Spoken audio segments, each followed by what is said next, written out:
तो हेलो, कैसे हो आप सब। आप सभी का कैश फ्लो के क्लास में बहुत बहुत स्वागत है। कैश फ्लो का हम लोग अल्टीमेट में 6 से 7 क्लास हम लोग रिकॉर्डिंग करने वाले हैं। और 6 7 8 क्लास मतलब जितनी होंगी, मतलब मिनिमम 6 क्लासेस तो होंगी। आज भी हम लोग कैश फ्लो करेंगे, बहुत ईजी वाला। कल से जो क्लास रहेगा आप लोग का थोड़ा कॉन्सेप्चुअल क्लैरिटी रहेगा। आज भी थोड़ा सा लेवल अप है लेकिन उतना नहीं।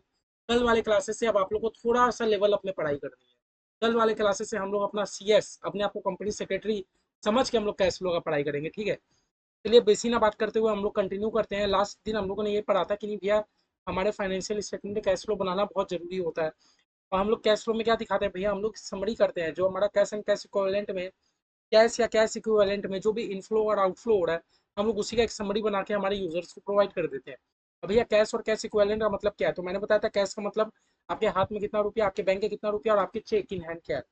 अब भैया कैश इक्विवेलेंट मतलब बोलते हैं, कैश इक्विवेलेंट मतलब क्या होता है भैया, बहुत ही शॉर्ट टर्म वाले, बहुत ही शॉर्ट टर्म वाले लिक्विड इन्वेस्टमेंट। लिक्विड इन्वेस्टमेंट मतलब जो कि आपके कैश में कन्वर्ट हो जाए विदाउट चेंजेस इन वैल्यू, वो हमारा होता है कैश एंड कैश इक्विवेलेंट। इसका मतलब भैया, अगर आपने कहीं पर भी 3 या 3 महीने से कम के लिए आपने कहीं पर इन्वेस्टमेंट करके रखा है और आपको इतना पता है कि मैंने जो इन्वेस्टमेंट किया उसका वैल्यू चेंजेस ज़्यादा नहीं होगा, ठीक है ना, मतलब रिस्क बहुत कम है उसमें, देन वो भी आपका कैश इक्विवेलेंट का पार्ट है, ठीक है।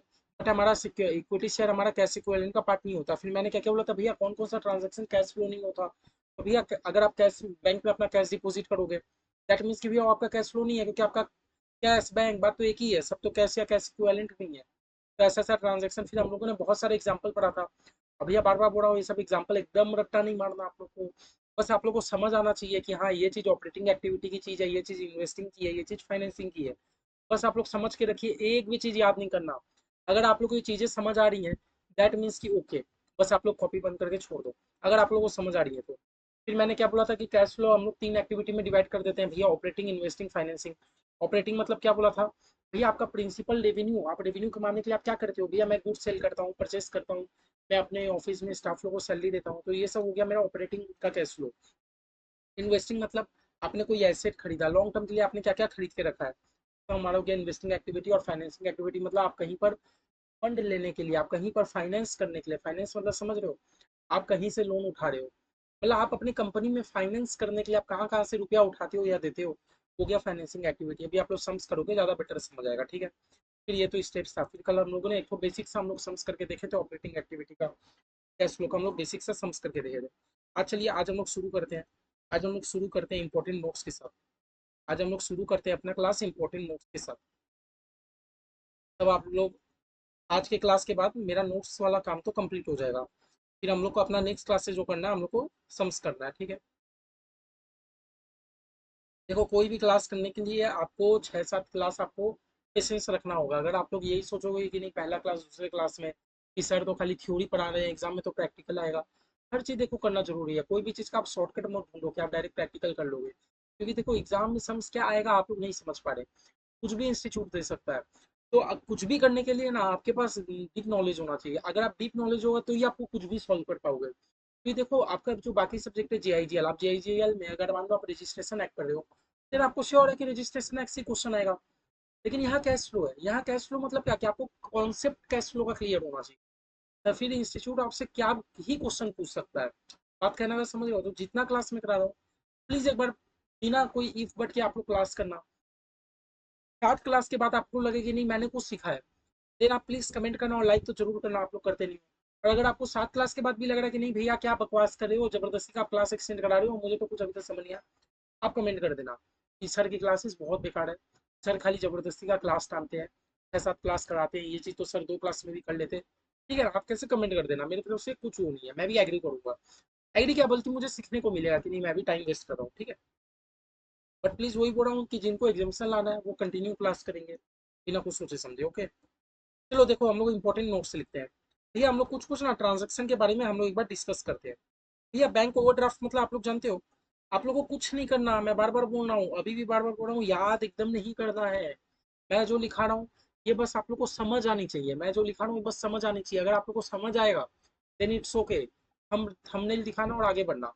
अगर आप लोग को समझ नहीं आएगा, देन वो बात है कि क्यों समझ नहीं आया, आप मेरे से क्लैरिटी करना, नहीं तो आप कमेंट में करके अपना डाउट पूछ सकते हो। भैया देखो, बैंक ओवरड्राफ्ट, आप लोग को अभी हम लोग कैश फ्लो कर रहे हैं, आज भी अभी तक हम लोग उतरे नहीं है, हम लोग बहुत सारे ट्रांजेक्शन समझ रहे हैं कि भैया ये सब ट्रांजेक्शन का क्या इफेक्ट होगा कैश फ्लो में। पहले ये समझते हैं। भैया देखो, बैंक ओवरड्राफ्ट मतलब आप लोग जान ही रहे हो। बैंक ओवरड्राफ्ट मतलब क्या है भैया? बैंक ओवरड्राफ्ट मतलब है कि मेरा बैंक बैलेंस है 500 रुपया। बैंक ओवरड्राफ्ट का मतलब है कि मेरा बैंक बैलेंस है 500 रुपया और मैंने विड्रॉ कर लिया 2000 रुपया। बैंक ओवरड्राफ्ट का मतलब क्या है कि मेरा बैंक बैलेंस है 500 रुपया, मैंने विड्रॉ कर लिया 2000 रुपया। क्या ये पॉसिबल है? पॉसिबल है। बड़े बड़े कंपनीज के लोग को ये सब फैसिलिटी दिया जाता है ना? फैसिलिटी दिया जाता है। दैट मीन्स कि भैया मैंने कितना एक्सेस विड्रॉ किया? मैंने कितना एक्सेस विड्रॉ किया भैया? 1500 तो रुपया मैंने ज़्यादा निकाल लिया। मेरे बैंक में था ही 500, आप निकाल ले रहे हो 2000, मतलब आपने 1500 ज़्यादा उठा लिया। ये 1500 रुपया भैया आपकी नज़र में एक लाइबिलिटी है कि नहीं? ये आपकी नज़र में एक तरीके का लाइबिलिटी है कि नहीं? हाँ भैया, लाइबिलिटी तो है, मुझे बैंक को तो रिटर्न करना होगा। मुझे रिटर्न रिटर्न करना होगा बैंक को, है ना? तो आप एक बात याद रखना कि जो भी हमारा बैंक ओवरड्राफ्ट रहता है, जो भी हमारा बैंक ओवरड्राफ्ट रहता है, क्या बोला मैंने? जो भी हमारा बैंक ओवरड्राफ्ट रहता है ना?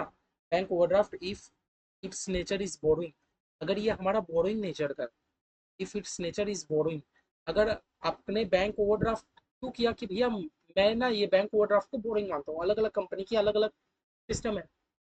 कंपनी से क्या मांगती है ना कि मैंने एक तरीके का बैंक से 1500 का लोन लिया। कंपनी क्या मानती है कि मैंने ना बैंक से 1500 का लोन लिया। तो अगर भैया आप इसे बोरिंग मानते हो, देन आप इसको फाइनेंसिंग एक्टिविटी में शो करोगे। अगर आप बैंक ओवरड्राफ्ट को बोरिंग मांगते हो, तो भैया आप इसको फाइनेंसिंग एक्टिविटी के अंदर शो करोगे। समझ रहे हो? लेकिन if it is a part of cash management, if it's a part of cash management, लेकिन आप इसको क्या मानते हो कि भैया ये तो हमारे कंपनी में बेसिक बात है, हम लोग को कैश मैनेजमेंट करने के लिए ऐसे करना पड़ता है। हमें तो कैश मैनेजमेंट करने के लिए ऐसे करना पड़ता है। तो भैया अगर ये कैश मैनेजमेंट का पार्ट है ना, तो आप इसको कैश एंड कैश इक्विवेलेंट ही मानना। आप इसको क्या मानना? कैश एंड कैश इक्विवेलेंट ही मानना। ना ऑपरेटिंग, ना इन्वेस्टिंग, ना फाइनेंसिंग, हम लोग कुछ नहीं मानेंगे। लास्ट में हम लोग जो अपना opening cash and cash equivalent, closing cash and cash equivalent हम लोग मानते हैं ना, हम लोग उधर ही एडलिस्ट करेंगे। बस आप लोग इतना समझ गए? आप लोग बैंक ओवरड्राफ्ट का कॉन्सेप्ट समझे? बैंक ओवरड्राफ्ट होता क्या है कि मेरे बैंक में जितना रुपया रहता है मैं उससे ज्यादा रुपया निकाल लेता हूँ। मेरे बैंक में जितना रुपया रहता है मैं उससे ज्यादा रुपया निकाल लेता हूँ। अब ज्यादा रुपया निकाल लिया तो अलग अलग कंपनीज की अलग अलग सोच है। आपका कंपनी अगर ये ट्रीट कर रहा है कि भैया मैंने जो ज्यादा रुपया निकाल लिया वो मेरा एक टाइप का बोरिंग है, मैंने जो ज्यादा रुपया निकाल लिया वो एक टाइप का मेरा बोरिंग है, अगर मैं उसको बोरिंग ट्रीट करता हूँ, देन तो आप उसको फाइनेंसिंग एक्टिविटी में दिखाना। लेकिन ना, आप इसको बोरिंग नहीं ट्रीट करते। आप क्या सोचते हो कि भैया ये तो हमारे कंपनी का कैश मैनेजमेंट का पार्ट है, मुझे कैश मैनेजमेंट करने के लिए कभी कभार कैश ऊपर नीचे हो जाता है तो मुझे बैंक ओवरड्राफ्ट करना पड़ता है। आपके हो सकता है आपकी कंपनी में उतना कैश नहीं हो, क्योंकि भैया मेरा कंपनी में इतना ज़्यादा कैश का फ्लक्चुएशन है ना, हो सकता है बहुत कभी कभी टाइम बहुत कैश रहता है, कभी कभी टाइम कैश रहता ही नहीं है। तो इसलिए मैं क्या करता हूँ ना, मैंने बैंक से कॉन्ट्रैक्ट करके रखा कि भाई मैं ना मैं HDFC बैंक में अपना खाता खुलाया, अकाउंट ओपन कराया, और मैंने बैंक से पहले ही कॉन्ट्रैक्ट कर लिया कि भैया मुझे ओवरड्राफ्ट होती रहेंगी। तो भैया ऐसा अगर आपके पास कैश मैनेजमेंट का अगर आपका पॉलिसी है आपकी कंपनी में, देन आप उसको ऑपरेटिंग, फाइनेंसिंग, इन्वेस्टिंग कहीं नहीं दिखाओगे। आप उसको अपना कैश एंड कैश इक्विवेलेंट में ही ट्रीट कर लोगे। कल हम लोगों ने किया था ना cash equivalent, cash and cash equivalent का मतलब, कल हम लोगों ने कैश एंड कैश इक्विवेलेंट का डेफिनेशन देखा था ना। हाँ, अगर आपका वो कैश मैनेजमेंट का पॉलिसी है, देन वो चीज़ आपका कैश एंड कैश इक्विवेलेंट के अंदर ही आएगा।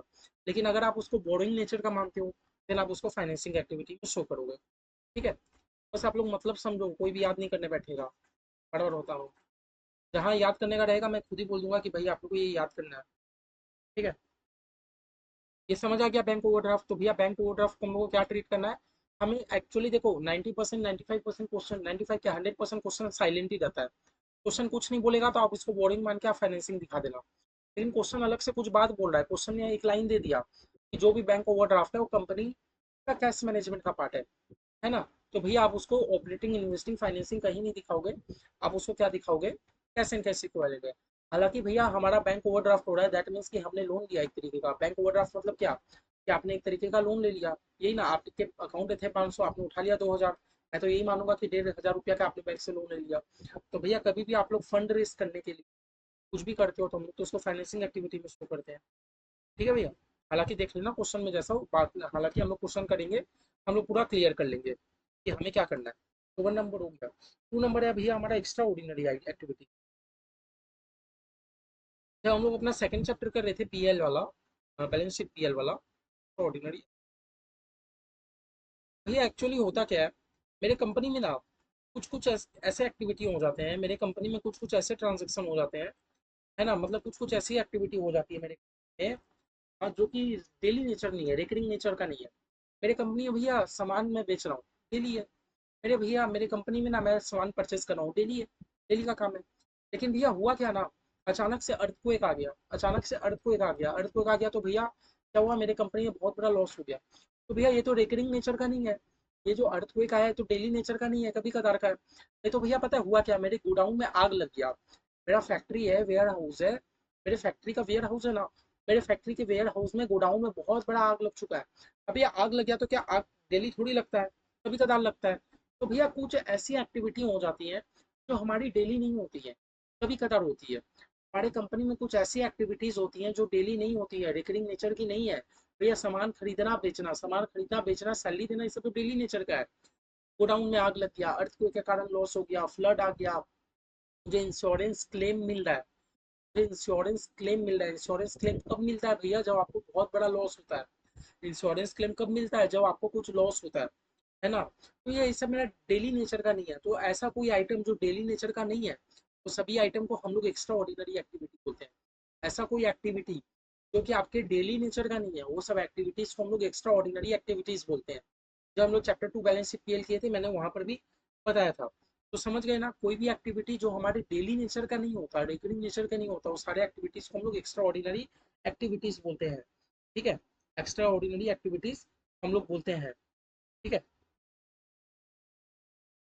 समझ आया। हम्म? जैसे मान लो example example example example example, तो एग्जांपल ले लेते हैं, हमारे एक्स्ट्रा ऑर्डिनरी एक्टिविटी का एग्जांपल क्या हो सकता है भैया। कॉम्पेंसेशन रिसीव्ड,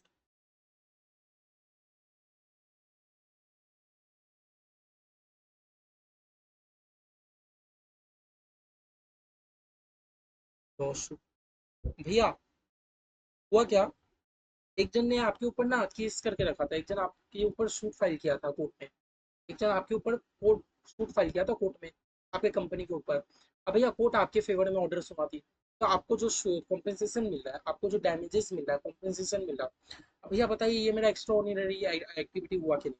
हाँ भैया एक्स्ट्रा ऑर्डिनरी एक्टिविटी हुआ, क्योंकि भैया डेली डेली तो मेरे ऊपर कोई सूट फाइल नहीं करता।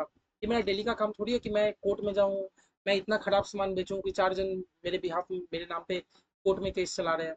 ऐसा तो नहीं है, मेरा बिजनेस करने का पर्पज तो ये नहीं है। तो भैया जो भी मुझे सूट के कारण कॉम्पेंसेशन मिला, ये सब भैया कभी कभी है, तो ये सब मेरा एक्स्ट्रा ऑर्डिनरी एक्टिविटीज हुआ। अब बात है भैया मैं इसे दिखाऊं कहाँ, ऑपरेटिंग में दिखाऊं कि इन्वेस्टिंग में दिखाऊं कि फाइनेंसिंग में दिखाऊं। क्योंकि भैया आप कोई किसी ने आपकी कंपनी के नाम पे सूट फाइल किया था, आपने सूट फाइल किया था, क्यों फाइल किया होगा, क्योंकि भैया क्यों किया होगा भैया, क्यों किया होगा, क्योंकि भैया आपके कंपनी का ऑपरेटिंग से ही कुछ लेना देना होगा। आपने जरूर उसको सामान अच्छा नहीं बेचा होगा, जरूर आपने कुछ सामान में डैमेजेस होगा, जरूर आपने कुछ सर्विसेज प्रोवाइड नहीं किया होगा। ठीक है ना भैया, तो इसीलिए आपको सूट में कॉम्पेंसेशन मिल रहा है। तो ऐसी चीज़ों को भैया हम लोग ऑपरेटिंग एक्टिविटी, ऐसी चीज़ों को हम लोग ऑपरेटिंग एक्टिविटी में शो करते हैं। हम लोग कहाँ दिखाएंगे, या ऑपरेटिंग एक्टिविटी, ऑपरेटिंग एक्टिविटी। हालांकि एक्टिविटी नहीं लिखते हम लोग, ये बोलते हैं आपको कॉम्पेंसेशन मिला ना, तो मिला तो भैया ये मेरा इनफ्लो है। कौन सा इनफ्लो है भैया, ऑपरेटिंग का इनफ्लो है।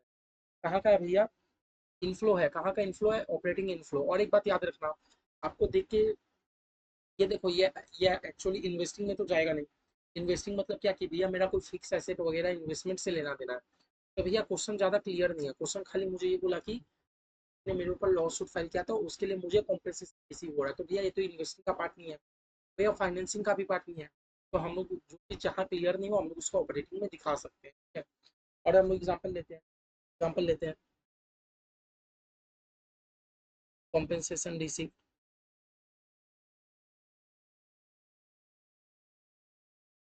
इन लॉ सूट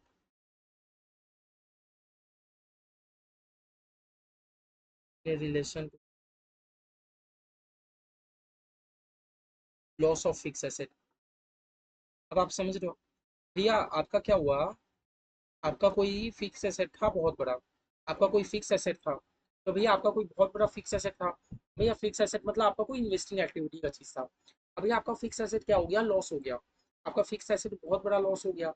आप गए, आपने जिससे फिक्स एसेट खरीदा था, आपने उसके खिलाफ लॉ सूट फाइल कर दिया, और कोर्ट में आपको कॉम्पेंसेशन प्रोवाइड किया। कोर्ट ने किसको कॉम्पेंसेशन प्रोवाइड किया, आपको कॉम्पेंसेशन प्रोवाइड किया, है ना। तो भैया आपको कोई भी कॉम्पेंसेशन मिल रहा है बट वो फिक्स एसेट से रिलेटेड है, तो भैया वो तो मेरा फिर इन्वेस्टिंग इनफ्लो हो गया। तो मेरा कहाँ का इनफ्लो हो गया, इन्वेस्टिंग। अच्छा वर्ड आप लोग इनफ्लो आउटफ्लो में इस दिक्कत नहीं हो रहा है ना। इनफ्लो मतलब आपके पास रुपया आ रहा है, आउटफ्लो मतलब आपके पास रुपया जा रहा है। भैया देखिए ना, मेरे पास तो कंपनसेशन रिसीव मतलब मेरे पास तो रुपया आ रहा है, लेकिन क्यों आ रहा है भैया? कोई फिक्स एसेट से कुछ रिलेशन है, कुछ फिक्स एसेट का लॉस से रिलेशन है। तो भैया फिक्स एसेट के अगर चीज की वजह से रुपया आ रहा है तो इन्वेस्टिंग इनफ्लो। लेकिन भैया कुछ क्वेश्चन क्लियर नहीं बोला तो भैया ऑपरेटिंग इनफ्लो डाल देना, दिक्कत नहीं है। ठीक है। ऐसे ही भैया claim receive from insurance company, claim received from insurance company. भैया क्वेश्चन ज़्यादा क्लियर नहीं है कि आपको इंश्योरेंस कंपनी से क्यों क्लेम मिला, क्यों नहीं मिला, क्या एसेट के बदले मिला, क्या एक्टिविटी के बदले मिला, कुछ नहीं बोला। क्वेश्चन है, खाली क्वेश्चन है, हमें ये बोला कि मुझे क्लेम रिसीव हुआ है, मुझे क्लेम रिसीव हुआ है। तो ये तो भैया मेरा ऑपरेटिंग इनफ्लो है। क्या है भैया? मेरा ऑपरेटिंग इनफ्लो। उसके बाद क्या भैया? Claim receive from insurance company, ये तो हो गया।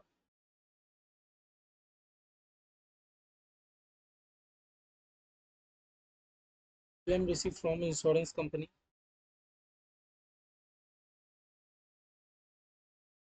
For loss of fix asset.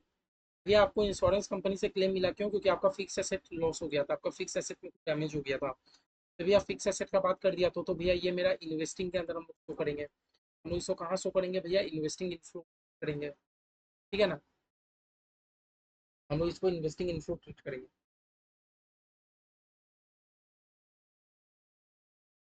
एक चीज देख लो भैया, आप लोग को गोवा जाने का शौक है? किन किन को शौक है कि भैया मैं CS एग्जीक्यूटिव क्लियर कर लूँ, गोवा जाऊँ, कसिनो खेलूँ? ठीक है ना? तो याद रखो, आपको money money receive from winning in casino. आपके कंपनी ने डायरेक्टर लोग को बहुत कसिनो खेलने का शौक है। ठीक है ना? हाँ, कसिनो या लॉटरी टिकट खरीदने का शौक है। तो भैया अगर आपको उस सब सोर्स से रुपया आ रहा है, कसिनो या लॉटरी, तो ये आप लोग बोलेंगे भैया ये तो मेरा ऑपरेटिंग भी नहीं है, क्योंकि मेरा डेली का काम थोड़ी है। इन्वेस्टिंग भी नहीं है, फाइनेंसिंग भी नहीं है। लेकिन आपकी कंपनी में तो ट्रांजेक्शन हुआ है ना, मैं इसको इन्वेस्टिंग और फाइनेंसिंग में तो नहीं दिखा सकता। कसिनो मेरा इन्वेस्टिंग एक्टिविटी थोड़ी है। भैया हम लोग इसको कौन सा इन्फ्लो मान लेंगे? और ऑपरेटिंग इन्फ्लो मान लेंगे। क्या मान लेंगे? ऑपरेटिंग इन्फ्लो मान। ठीक है। ठीक है। हम लोग क्या मान लेंगे? ऑपरेटिंग इन्फ्लो मान लेंगे। तो भैया ये पांचों एग्जांपल देख लो, मैंने आपको 5 एग्जांपल दे देके मैंने ट्राई किया कि मैं आपको कुछ समझा पाऊँ। ये पांचों एग्जांपल में भैया आप लोग को ये बात समझ आनी चाहिए कि हाँ भैया, ये जो पांचों एग्जांपल है, पांचों एग्जांपल ऑपरेटिंग इन्फ्लो होगा कि इन्वेस्टिंग इन्फ्लो होगा, ये तो क्लियर है। ऑपरेटिंग इन्फ्लो इन्वेस्टिंग इन्फ्लो में कोई क्लियर नहीं है, कोई दिक्कत नहीं है। बस भैया दिक्कत क्या बात का है कि भैया ये एक्स्ट्रा ऑर्डिनरी क्यों मैंने लिखा, ये आप लोग को समझ आना चाहिए। कि भैया ये जो 5 टाइप का मेरा ट्रांजेक्शन है, ये मेरा डे टू डे नहीं है भैया। डेली क्या कोई ना कोई मेरे ऊपर लॉ सूट फाइल करेगा नहीं ना भैया, कभी कदार का बात है। और कभी कदार मुझे कोर्ट से कोर्स वो कॉम्पनसेशन मिलेगा। ठीक है भैया। अच्छा भैया, मुझे मेरे इस फैक्ट्री में इतना ज़्यादा क्या डेली लॉस होता रहता है कि इंश्योरेंस कंपनी डेली मुझे क्लेम देते रहती है ना? कभी कदार हो सकता है भैया कुछ नेचुरल डिजास्टर के कारण डैमेज हो गया।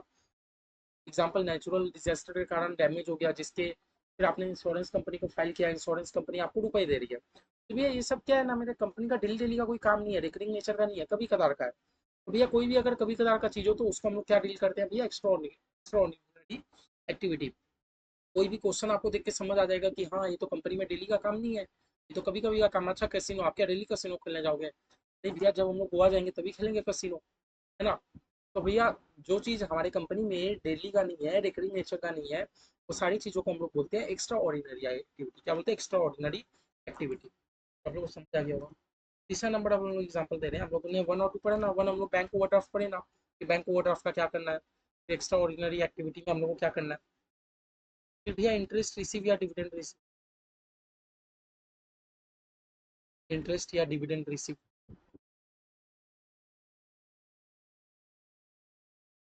आप लोग बोलेगे भैया कैसी बात कर रहे हो, मुझे डिविडेंड कब मिलेगा? मुझे डिविडेंड कब मिलेगा? या मुझे तो डिविडेंड तभी मिलेगा, मुझे तो डिविडेंड तभी मिलेगा जब मैंने कहीं इन्वेस्ट किया था। आप बोलोगे भैया कैसी बात कर रहे हो, मुझे तो डिविडेंड तभी मिलेगा जब मैंने कहीं पर इन्वेस्ट करके रखा था, है ना? मुझे डिविडेंड कब मिलेगा भैया? जब मैंने कहीं पर इन्वेस्ट करके रखा था तभी ना मुझे डिविडेंड मिलेगा। तो भैया क्या सोच रहे हो, डायरेक्ट इन्वेस्टिंग एक्टिविटी मार दो ना? नहीं भाई, हमें एक चीज देखना होगा। क्या हमें एक चीज देखना होगा कि भैया ये जो इंटरेस्ट या डिविडेंड रिसिप्ट है, ये कौन सी कंपनी को हो रही है? नॉन फाइनेंशियल कंपनी है, फाइनेंशियल कंपनी है, बता रहा हूँ। ये हमारा नॉन फाइनेंशियल कंपनी है कि ये फाइनेंशियल कंपनी है। अगर भैया वो मेरा नॉन फाइनेंशियल कंपनी है देन वो मेरा इन्वेस्टिंग इनफ्लो है। इनफ्लो क्यों? क्योंकि आपको रिसीव हो रहा है। और अगर भैया वो मेरा फाइनेंशियल कंपनी है देन भैया वो मेरा ऑपरेटिंग इनफ्लो है। क्या है मेरा ऑपरेटिंग इनफ्लो? क्यों बताता हूँ। भैया एक बात बताओ। सबसे पहले तो आप हेडिंग करो। हेडिंग में लिखा है मेरा इंटरेस्ट या डिविडेंड रिसीव। हेडिंग में लिखा है इंटरेस्ट या डिविडेंड रिसीव। आप लोगों ने तो एकदम सही बोला कि भैया मैं कहीं पर इन्वेस्ट किया होऊंगा तभी तो मुझे डिविडेंड या इंटरेस्ट मिलेगा। सबसे पहला प्राइमरी बात है कि मैंने कहीं पर इन्वेस्ट किया है। अगर मैंने कहीं पर इन्वेस्ट ही नहीं किया तो काहे का मुझे डिविडेंड मिलेगा ये बताओ। तो सबसे पहला बात है कि मैंने कहीं पर पहले इन्वेस्ट किया। तो भैया आप लोग के लिए कौन सा एक्टिविटी होना चाहिए? भैया आप लोग की नज़र में तो इन्वेस्टिंग एक्टिविटी होना चाहिए। आप लोग की नज़र में आप इस चीज़ को कहाँ डिस्क्लोज करोगे? ऑपरेटिंग में कि इन्वेस्टिंग में कि फाइनेंसिंग में? आप लोग बोलेंगे भैया हम तो इसको इन्वेस्टिंग में डिस्क्लोज करोगे। लेकिन मैंने बोला ऐसे नहीं रुको। हमारे यहाँ पर दो टाइप की कंपनी होती है। एक कंपनी होती है ना financial company, like bank, investment company. ये सब का काम ही है फाइनेंशियल से काम करना। अब ये जो फाइनेंशियल कंपनी है, उसके लिए तो भैया डेली का काम है। उसके लिए तो डेली का काम है कि वो कहीं ना कहीं इन्वेस्ट करेगी और उसको डेली कहीं ना कहीं से इंटरेस्ट मिलेगा। उसके लिए कोई नया बात नहीं है। जो भैया फाइनेंशियल कंपनी है उसके लिए तो डेली का काम है। उसके लिए तो डेली का काम है, ऑपरेटिंग नेचर का है, ऑपरेटिंग नेचर का। इसीलिए भैया अगर मेरे फाइनेंशियल कंपनी को डिविडेंड या इंटरेस्ट मिल रहा है देन उसको लिए हम लोग ऑपरेटिंग में दिखा देंगे। लेकिन भैया नॉन फाइनेंशियल कंपनी है, जैसे मान लो रिलायंस। रिलायंस भैया फाइनेंशियल कंपनी थोड़ी है, नॉन फाइनेंशियल मतलब रिलायंस का काम रुपये से में डील नहीं करना है। रिलायंस का काम है कुछ और। बस रिलायंस क्या करती है ना, अपने कंपनी का फाइनेंशियल स्ट्रॉन्ग करने के लिए रिलायंस कहीं ना कहीं इन्वेस्ट करके रखती है और उसको वहां पर से डिविडेंड मिल रहा है। देन भैया रिलायंस के लिए तो इन्वेस्टिंग एक्टिविटी है। लेकिन भैया मान लो एल आई सी, हमारा एल का काम क्या है कि भैया वो लोगों से रुपया लेते हैं, रुपया को कहीं इन्वेस्ट करते हैं, जितना रुपया कमाते हैं लोगों को रिटर्न कर देते हैं थोड़ा सा। यही तो काम है हमारा एल का। तो भैया हमारा एल क्या हो गई भैया? फाइनेंशियल कंपनी हो गई।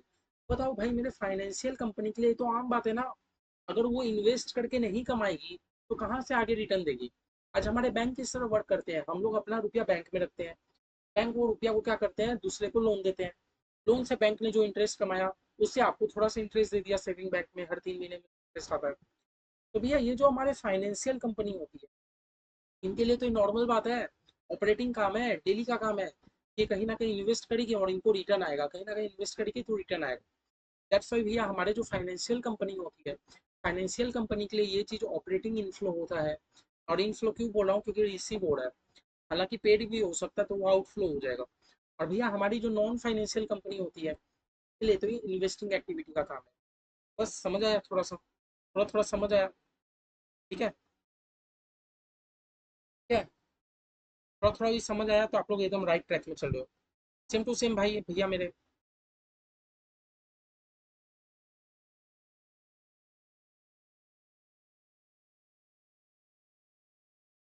सेम टू सेम अगर आपने इंटरेस्ट पे किया है तो दोनों में बहुत अंतर है।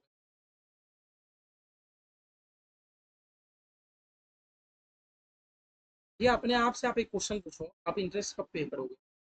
पहले आप अपने आप से एक क्वेश्चन पूछो फिर आप मेरे को बोलो।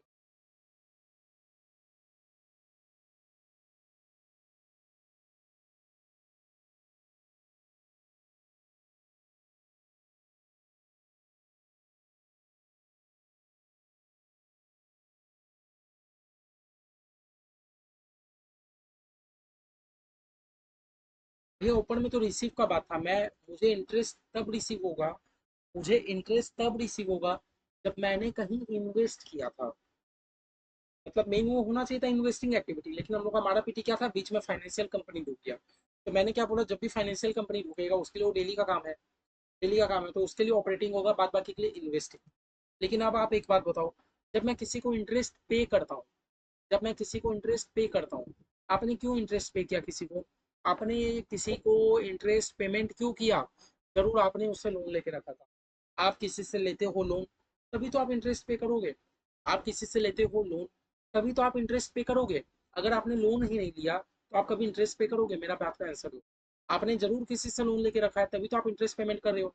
तो भैया मैं लोन लेता हूँ इसका मतलब मैंने अपना फाइनेंस पे थोड़ा ध्यान दिया। तो ये होना तो ये फाइनेंसिंग एक्टिविटी होना तो ये फाइनेंसिंग एक्टिविटी चाहिए, इन्वेस्टिंग नहीं। जो इन्वेस्टिंग बोल रहे हैं, फिर सोचो, आप कभी किसी को इंटरेस्ट पेमेंट क्यों करोगे? आप किसी को इंटरेस्ट पेमेंट तभी करोगे ना जब आपने किसी से उधारी में लेके रखा है। मैंने मान लो, मैंने आपसे 1 लाख रुपया उधारी में लिया। अब मैंने क्या बोला कि बाबू मुझे आप 1 लाख रुपया उधारी में दो, और आप बदले में मेरे से 10% का इंटरेस्ट ले लो, है ना? दैट मीन्स मैं इंटरेस्ट पे कर रहा हूँ, दैट मीन्स मैंने किसी से लोन लेके रखा है। अब भैया लोन लिया हुआ हूँ, तो लोन लिया हुआ मतलब मैंने अपना फाइनेंशियल मैनेजमेंट किया कहीं ना कहीं। कंपनी चलाने के लिए फाइनेंसिंग तो लेना पड़ेगा ना कहीं ना कहीं से। तो भैया होना तो फाइनेंसिंग एक्टिविटी। फिर वही बात हो गया, अगर वो मेरा फाइनेंशियल कंपनी है, अगर फाइनेंशियल कंपनी किसी को इंटरेस्ट दे रहा है या ले रहा है, तो भैया उसके लिए तो नॉर्मल काम है, उसके लिए तो डेली का काम है। तो भैया उस सिर्फ फाइनेंशियल कंपनी के लिए ये सब चीज़ ऑपरेटिंग ऑपरेटिंग आउटफ्लो आउटफ्लो क्यों लिख रहा हूँ समझ आ रहा है? क्योंकि आप तो पेमेंट कर रहे हो। आप लोग आउटफ्लो इनफ्लो में ध्यान दो, आप लोग क्या हेड में जाएगा ये चीज़ ध्यान दो। और अगर ये नॉन फाइनेंशियल कंपनी है देन भैया तो ये मेरा फाइनेंसिंग आउटफ्लो। आप लोगों को बातें समझ आ रही है क्यों फाइनेंसिंग होगा? क्योंकि भैया जो होगा भैया, आप इंटरेस्ट पेमेंट क्यों करते हो? जरूर आपने अपना लोन लिया है किसी से, और लोन लिया है दैट मीन्स कि भैया आपने अपना फाइनेंशियल थोड़ा मजबूत बनाया है। ठीक है। हम्म। फिर आता है भैया हमारा डिविडेंड पेड।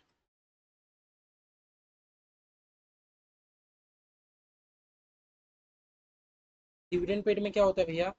भैया आप डिविडेंड पेमेंट कर रहे हो, आप डिविडेंड पेमेंट कर रहे हो। हम लोग डिविडेंड किसको करते हैं भैया? इक्विटी शेयर्स को डिविडेंड पेमेंट करते हैं मान लो। हम लोग इक्विटी शेयर वाले को, इक्विटी शेयर होल्डर को हम लोग क्या करते हैं भैया? डिविडेंड पेमेंट करते हैं।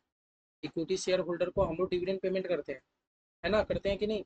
तो भैया इक्विटी शेयर होल्डर को हम लोग डिविडेंड पेमेंट कर रहे हैं। आप पहले एक बात बताइए, आपने जब इक्विटी शेयर इशू किया था इसका मतलब आप अपने अपना थोड़ा फाइनेंशियल मैनेजमेंट किया था। इशू किया था दैट मीन्स कि आपने अपना थोड़ा फाइनेंशियल मैनेजमेंट किया था, आपकी कंपनी को रुपए की जरूरत थी तो आपने इक्विटी शेयर इशू कर दिया।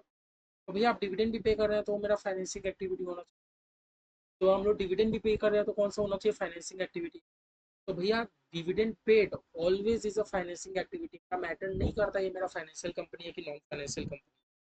ठीक है। डिविडेंड पेड को हम लोग हमेशा फाइनेंसिंग एक्टिविटी दिखाएंगे।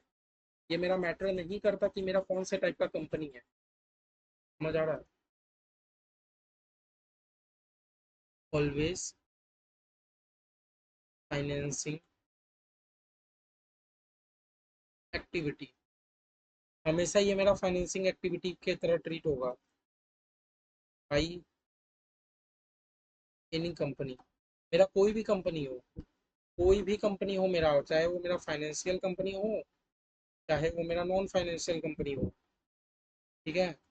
कोई भी कंपनी हो, मेरा तो बस इतना कहना है कि आप तो अपने डिविडेंड इक्विटी शेयर होल्डर लोग को देते हो, है ना? तो भैया वो तो मेरा फाइनेंसिंग एक्टिविटी ट्रीट होना चाहिए। ठीक है। फिर हम लोग बात करते हैं भैया टैक्स की। हम लोग बात करते हैं टैक्स। भैया देखो टैक्स में ना बहुत चीज डिपेंड करता है। टैक्स में आपका डिपेंड करता है कि आपने कौन से टाइप का टैक्स दिया। आपने कौन से टाइप का टैक्स दिया? आपने इनकम टैक्स पेमेंट किया, आपने इनकम टैक्स पेमेंट किया, या आपने कॉर्पोरेट डिविडेंड टैक्स, आपने डिविडेंड टैक्स पेमेंट किया, कि भैया आपने कैपिटल गेन टैक्स दिया। डिपेंड करता है कि आपने कौन सा टैक्स दिया, क्योंकि भैया हमारे टैक्स बहुत तरह की होती है। भैया अगर आपने कैपिटल गेन टैक्स दिया, या आपने डिविडेंड टैक्स दिया, या आपने इनकम टैक्स दिया, अगर भैया क्वेश्चन हमारा साइलेंट है, खाली बोला आपने इनकम टैक्स दिया। इनकम टैक्स मतलब आप जितना कमाते हो उसके ऊपर टैक्स दे दो। इनकम टैक्स मतलब क्या है कि आपने जितना इनकम कमाया उसके ऊपर टैक्स दे दो। तो भैया तो हम लोग इसको ऑपरेटिंग एक्टिविटी मान लेंगे। अगर हमारा क्वेश्चन खाली इनकम टैक्स की बात कर रहा है, तो भैया वो हमारा ऑपरेटिंग एक्टिविटी है। लेकिन भैया इनकम टैक्स नहीं, डिविडेंड टैक्स। आप अपने शेयर होल्डर को डिविडेंड देते हो ना, भैया डिविडेंड देने से पहले आपको डिविडेंड टैक्स देना पड़ता है। आपको डिविडेंड बंटवारा करने से पहले आपको डिविडेंड टैक्स देना पड़ता है। तो भैया आपने डिविडेंड दिया था, वो फाइनेंसिंग एक्टिविटी का चीजें थी, तो भैया डिविडेंड टैक्स भी मेरा फाइनेंसिंग एक्टिविटी का चीज होगा। तो भैया मेरा डिविडेंड टैक्स भी मेरा फाइनेंसिंग एक्टिविटी में जाएगा। लेकिन भैया वो मेरा टैक्स तो कैपिटल गेन का है। एक्चुअली क्या होता है, आप अपना जब लॉन्ग टर्म एसेट में डील करते हो, आप जब लॉन्ग टर्म एसेट में डील करते हो तो भैया लॉन्ग टर्म एसेट की सारी चीजें तो मेरा इन्वेस्टिंग एक्टिविटी होती है। अब क्या हुआ, आपने कोई अपना एसेट बेच दिया, आपने कोई अपना एसेट बेच दिया। अब एसेट बेचे हो तो आपके ऊपर कैपिटल गेन लग गया। एसेट बेच दिया तो कैपिटल गेन लग गया। तो भैया अगर आप कैपिटल गेन के ऊपर टैक्स दे रहे हो देन भैया वो मेरे इन्वेस्टिंग एक्टिविटी। हालांकि 95% क्वेश्चन में आपको सिर्फ इनकम टैक्स दिया रहेगा, आपको सिर्फ इनकम टैक्स दिया रहेगा। बाद बाकी आप लोग बेसिक दिमाग मत लगाओ, बस इतना से याद रखो कि जो मेरा टैक्स है, टैक्स मेरा भैया किसी भी हेड में जा सकता है। टैक्स भैया मेरे किसी भी हेड में जा सकता है, मेरा ऑपरेटिंग में भी जा सकता है, इन्वेस्टिंग में भी जा सकता है, फाइनेंसिंग में भी जा सकता है। जो मेरा टैक्स है, टैक्स मेरा ऑपरेटिंग, इन्वेस्टिंग, फाइनेंसिंग किसी में भी जा सकता है। डिपेंड करता है, अगर वो मेरा नॉर्मल इनकम टैक्स है तो आप उसको ऑपरेटिंग में दिखा दो। लेकिन भैया लेकिन भैया आपने डिविडेंड के ऊपर टैक्स दिया है, भैया डिविडेंड डिविडेंड डिविडेंड तो भैया डिविडेंड का चीज़ तो मेरा फाइनेंसिंग होता है, तो फाइनेंसिंग में दिखा दो। लेकिन भैया आपने कैपिटल गेन टैक्स दिया, आपने क्या दिया, कैपिटल गेन टैक्स, मतलब आपने कोई अपना एसेट बेचा था, एसेट बेचा तो कैपिटल गेन आया, उसके ऊपर आपने टैक्स दिया, तो भैया आप उसको इन्वेस्टिंग में दिखा दो। अभी आप लोग को याद नहीं करना, आप लोग को बस एक एक बातें बोला हुआ मेरा समझ आना चाहिए। बस मैं बार बार एक ही बात बोल रहा हूँ, आप लोग सही रखो, बस आप लोग को समझ आना चाहिए। तो भैया 7वां नंबर मेरा एग्जांपल है, लोन गिवन या एडवांस गिवन। आपने लोन या एडवांस दिया है, लिया नहीं है? तो भैया दिया है, दिया है, मैंने लिया नहीं है।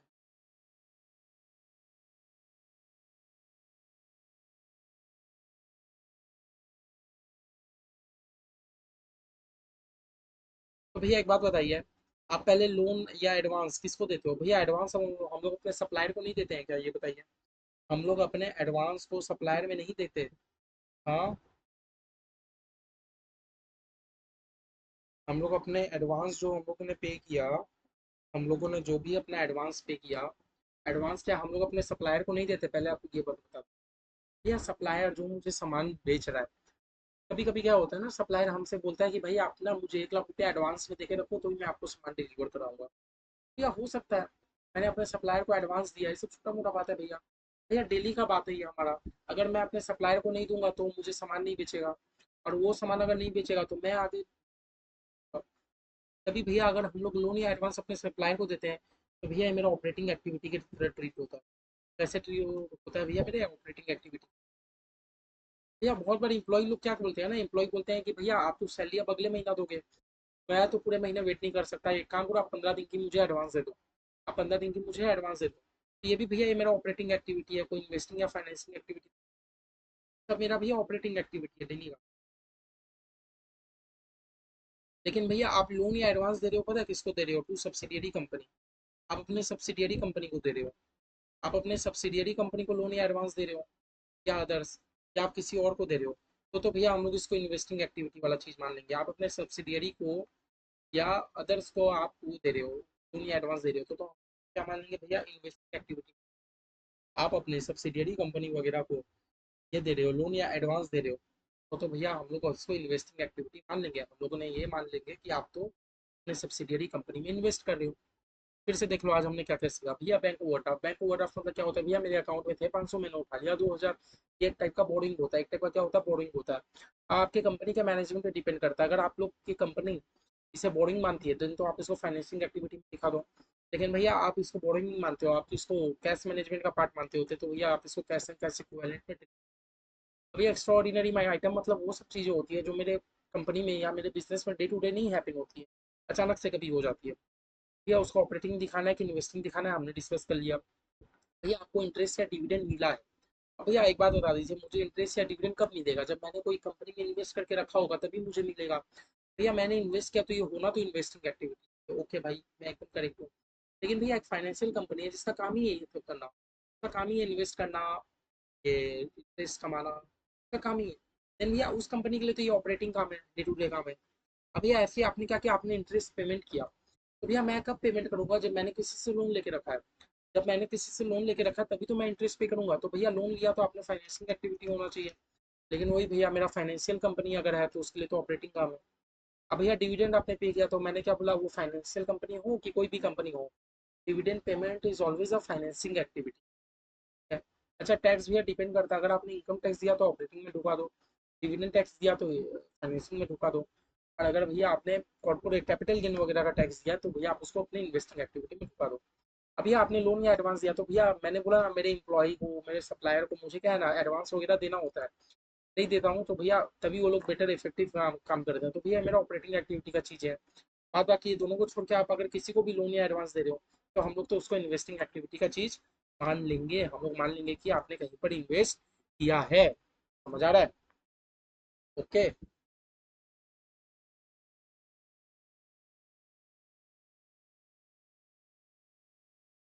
फिर भैया एक बात बताइए,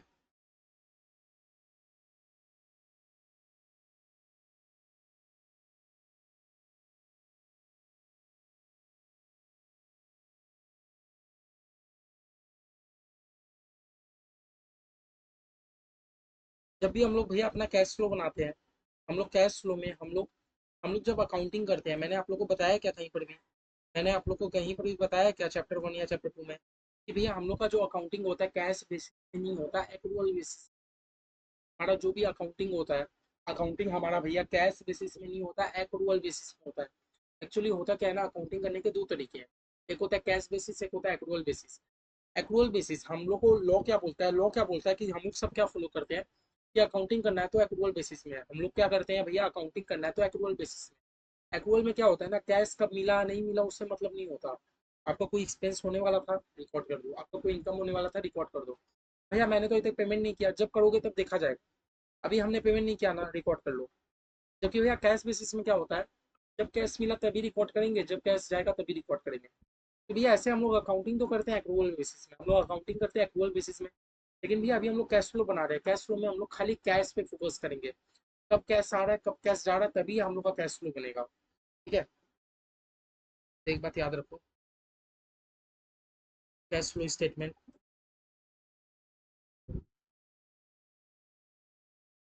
is prepared on cash basis.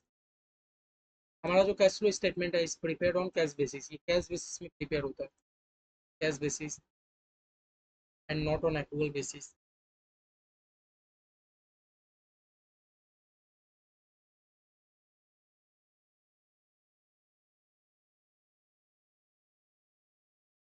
We have to focus on cash inflow and outflow. हम लोग को खाली फोकस करना है मेरा कैश कितना इनफ्लो हो रहा है, कैश कितना आउटफ्लो हो रहा है। हम लोग को खाली फोकस करना है कैश कितना आ रहा है, कैश कितना जा रहा है। ठीक है ना, not on income accrued expense. भैया हम लोग को खाली क्या ध्यान रखना है, हम लोग को खाली क्या ध्यान रखना है कि भैया मेरा कैश कितना इनफ्लो है, कैश कितना आउटफ्लो है। ना कि मेरा कितना इनकम ड्यू है, कितना मैंने एक्सपेंस इंकर किया, मुझे ये सबसे मतलब नहीं है। जबकि हम लोग जब अपना अकाउंटिंग वाला पार्ट करते हैं, अकाउंटिंग मतलब हम लोग balance sheet, PL, journal ledger करते हैं, तो हम लोग ये सब कैश बेसिस में नहीं करते, हम लोग सब एक्रूअल बेसिस में करते हैं। एक्रूअल बेसिस, कैश बेसिस भी तरीका होता है, एक्रूअल भी होता है। हम लोग कैश बेसिस में खाली कैश फ्लो बनाते हैं, कैश बेसिस में खाली कैश फ्लो बनाते हैं। मतलब जब भी हम लोग कैश फ्लो बना रहे हैं, तो भैया किसको कितना चीज ड्यू है मुझे मतलब नहीं है। आप बना रहे हो ना कैश फ्लो, कैश फ्लो में क्या था, इनफ्लो एंड आउटफ्लो। मतलब आपको इसमें खाली और सिर्फ अपना कैश का ट्रांजेक्शन दिखाना है। जब हम लोग बात करते हैं कैश फ्लो, तो इसमें सिर्फ और सिर्फ आपको अपना कैश का ट्रांजेक्शन दिखाना है। सिर्फ क्या चीज का ट्रांजेक्शन दिखाना है, कैश का ट्रांजेक्शन दिखाना है।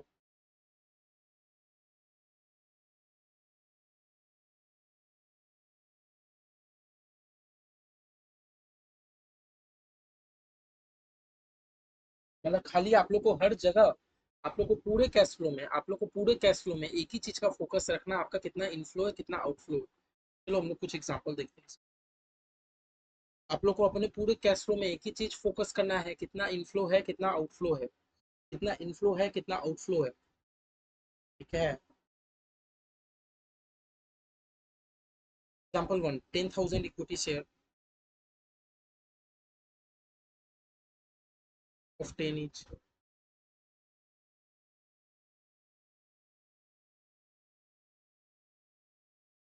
At rate 25। ये मेरा एग्जांपल क्या बोल रहा है, पहले तो आप लोग ये बात समझ गए ना, कि भैया हम लोग जब अपना कैश फ्लो बना रहे हैं, तो कैश फ्लो में मुझे कैश बेसिस में चलना है। मेरा कितना इनफ्लो हुआ, कितना आउटफ्लो हुआ, मुझे वो देखना है। मेरा कितना खर्चा हुआ, एक्सपेंस हुआ, किस हेड में जाएगा, मुझे कुछ मतलब नहीं है। आपके ऑर्गेनाइजेशन में कैश कितना आ रहा है, कैश कितना जा रहा है, बस आप मुझे ये बता दो। फिर भैया हम लोग सही हेड में तो डाल देंगे, ऑपरेटिंग में या फाइनेंसिंग। भैया एक बात बता दीजिए, आपने 10,000 आपका इक्विटी शेयर था, 10,000 आपका इक्विटी शेयर था। भैया इक्विटी शेयर तो 10 करके था, आपने उसको 25 में बेच दिया, आपने 25 में इशू कर दिया। भैया इक्विटी शेयर कितने करके था भैया, 10 करके। आपने इशू कितना में किया, 25। आप एक बात बताइए, भूलिए ना 10 को, 10 को भूल जाइए। आपको हाथ में अभी कितना मिला, आपको इक्विटी शेयर इशू करके भैया 25-25 रुपया करके मिला के। पर भैया वो तो इक्विटी शेयर मेरा 10 का था, अरे फिर बोला ना 10 को गोली मारो। आपको हाथ में कितना मिला, इक्विटी शेयर, एक इक्विटी शेयर अगर आप इशू करते हो तो आपको हाथ में कितना रुपया आ रहा है। ठीक है, 10 को भूल जाइए। एक इक्विटी शेयर अगर आप इशू करते हो तो हाथ में कितना आ रहा है, 25। तो 10,000 इक्विटी शेयर का आपको कितना रुपया आ रहा है। या 10,000 इक्विटी शेयर का मुझे 10,000 × 25, या 10,000 इक्विटी शेयर का मुझे 2.5 लाख रुपया आ रहा है। 10,000 इक्विटी शेयर का मुझे 2.5 लाख रुपया आ रहा है, 2.5 लाख रुपया आ रहा है ना। तो भैया ये क्या हुआ भैया, ये तो मेरा फाइनेंसिंग एक्टिविटी में इनफ्लो हो गया। ये तो मेरा फाइनेंसिंग इनफ्लो हो गया ना भैया। फाइनेंसिंग इनफ्लो कितना का हो गया भैया, 2.5 lakh.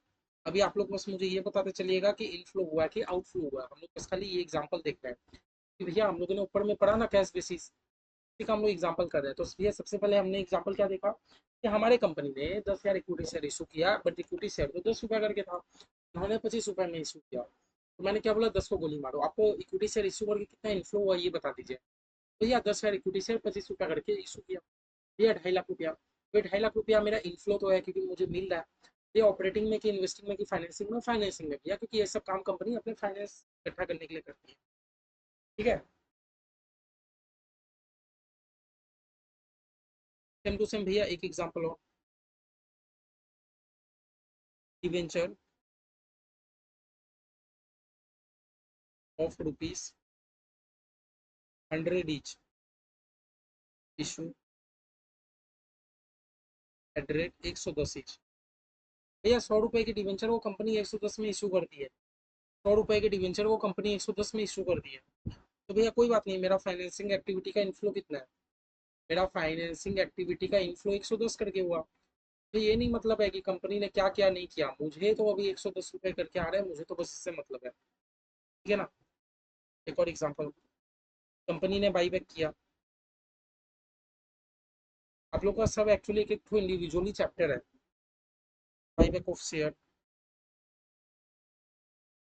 Face value ₹100 at rate of ₹150 each. Actually हुआ क्या है, क्वेश्चन क्या होता है, जब कंपनी देखो, कंपनी सबसे पहले क्या करती है ना, कंपनी शेयर इशू कर दी है। इशू करने के बाद कंपनी क्या करती है, बाईबैक कर लेती है। तो बाईबैक करने के लिए कंपनी को रुपया देना पड़ेगा। कंपनी अगर अपने शेयर होल्डर से शेयर बाईबैक करती है, कंपनी शेयर होल्डर से शेयर बाईबैक करती है, बदले में कंपनी को रुपये देना होता है। बदले में कंपनी को रुपये देना होता है। अब भैया 100 रुपये की शेयर थी, लेकिन कंपनी ने 150 रुपया करके बाईबैक किया। शेयर की दाम तो 100 रुपये थी, शेयर की दाम कितनी थी, 100 रुपये करके, लेकिन कंपनी ने कितना रुपया दिया, 150 रुपया। कंपनी का मर्जी। बस आप अभी मुझे इतना बता दीजिए कि भैया आउटफ्लो कितने का हुआ। आउटफ्लो भी कहाँ का भैया, ये सब फाइनेंसिंग से रिलेटेड चीजें है ना। ये सब भैया मेरा ऑपरेटिंग का चीज तो है नहीं, डेली डेली का काम नहीं है। अब भैया फाइनेंसिंग क्या है भैया, आउटफ्लो है ना मेरा, आउटफ्लो है ना, कंपनी को देना पड़ रहा है। कितना करके भैया, कंपनी को 150 करके दे रही है, तो भैया 150 हो गया मेरा आउटफ्लो।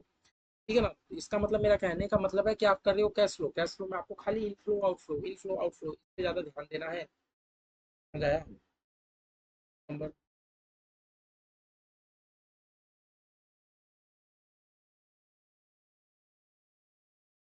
जेमसन प्रेफरेंस शेयर, भैया कंपनी के पास ना प्रेफरेंस शेयर है, और कंपनी प्रेफरेंस शेयर को रिडीम कर रही है of 100 at rate of fix. मतलब कंपनी क्या कर रही है, 100 रुपए की प्रेफरेंस शेयर को 130 में रिडीम कर रही है। कोई बात नहीं भैया, करने दीजिए, कंपनी के पास रुपया है। कंपनी कितना पेमेंट कर रही है, 130। तो मेरा आउटफ्लो भी कितना माना जाएगा, 130 माना जाएगा। ठीक है, मतलब आप लोग समझ पा रहे हो ना। क्या आप लोग को सिर्फ फोकस करना है कि कितना आ रहा है कितना जा रहा है। 5 नंबर, या देखिए मेरा ओपनिंग स्टॉक, मान लो स्टॉक 500, परचेज 1500,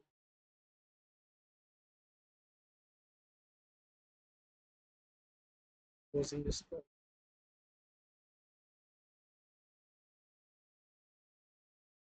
कॉस्ट ऑफ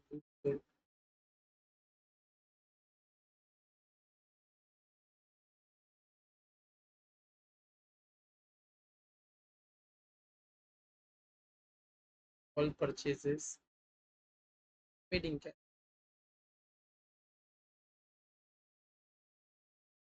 भैया ये आप पहले समझिए।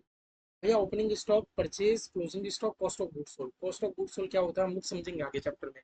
अभी खाली आप पहले इतना समझ के रखिए कि भैया चार चीजें हैं। भैया हम लोग तो करें कैश फ्लो का काम। मुझे तो ये पता करना है कि भैया कितना इनफ्लो हुआ कितना आउटफ्लो हुआ। क्वेश्चन ने हमें क्या बोला, आपने जितना भी परचेज किया आपने सब कैश में परचेज किया। तो भैया मेरा ओपनिंग स्टॉक है, क्या मेरा कैश का कोई भी इनफ्लो आउटफ्लो हुआ? सबसे पहला बात आपको तो अपना ट्रांजेक्शन देख के पता करना है कि भैया मेरा कोई भी इनफ्लो हुआ कि आउटफ्लो हुआ। भैया 500 रुपया कैश का, मेरा कोई भी कैश का इनफ्लो आउटफ्लो नहीं हुआ। भैया 1500 का परचेज है, और बोला आपने जितना भी परचेज किया ना आपने कैश में परचेज किया। अगर भैया आपने उधारी में परचेज किया होता दिन वो मेरा कैश फ्लो का पार्ट नहीं होता। लेकिन यहाँ क्वेश्चन मुझे साफ साफ बोल दिया है, एग्जाम्पल ने साफ साफ बोल दिया है कि आप जो भी परचेज करते हो आप कैश में परचेज करते हो, मतलब आप परचेज किया बदले में रुपया दिया। आपने 1500 का परचेज किया बदले में आपने 1500 का पेमेंट किया, तो भैया ये तो मेरा कैश फ्लो है। क्लोजिंग स्टॉक तो भैया कोई कैश फ्लो नहीं है, कॉस्ट ऑफ गुड्स सोल्ड भी कुछ है नहीं।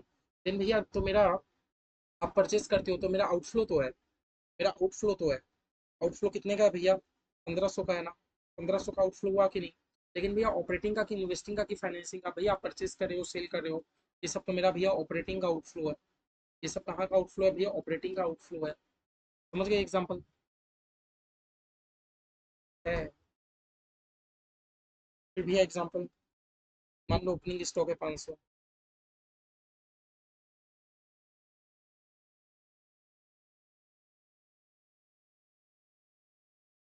Credit purchase 1500, closing stock 400।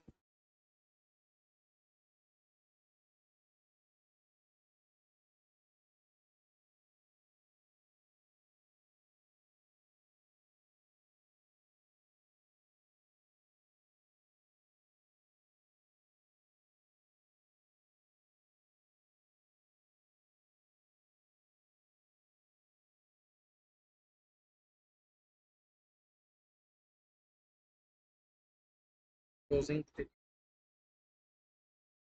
अब भैया आप ये वाले मेरे एग्जाम्पल में बताइए कि मेरा कैश फ्लो कितना का हुआ। बार बार मैंने बोला हम लोग जब भी कैश फ्लो कर रहे हैं तो कैश फ्लो मतलब मुझे दो चीज़ में ध्यान रखना है।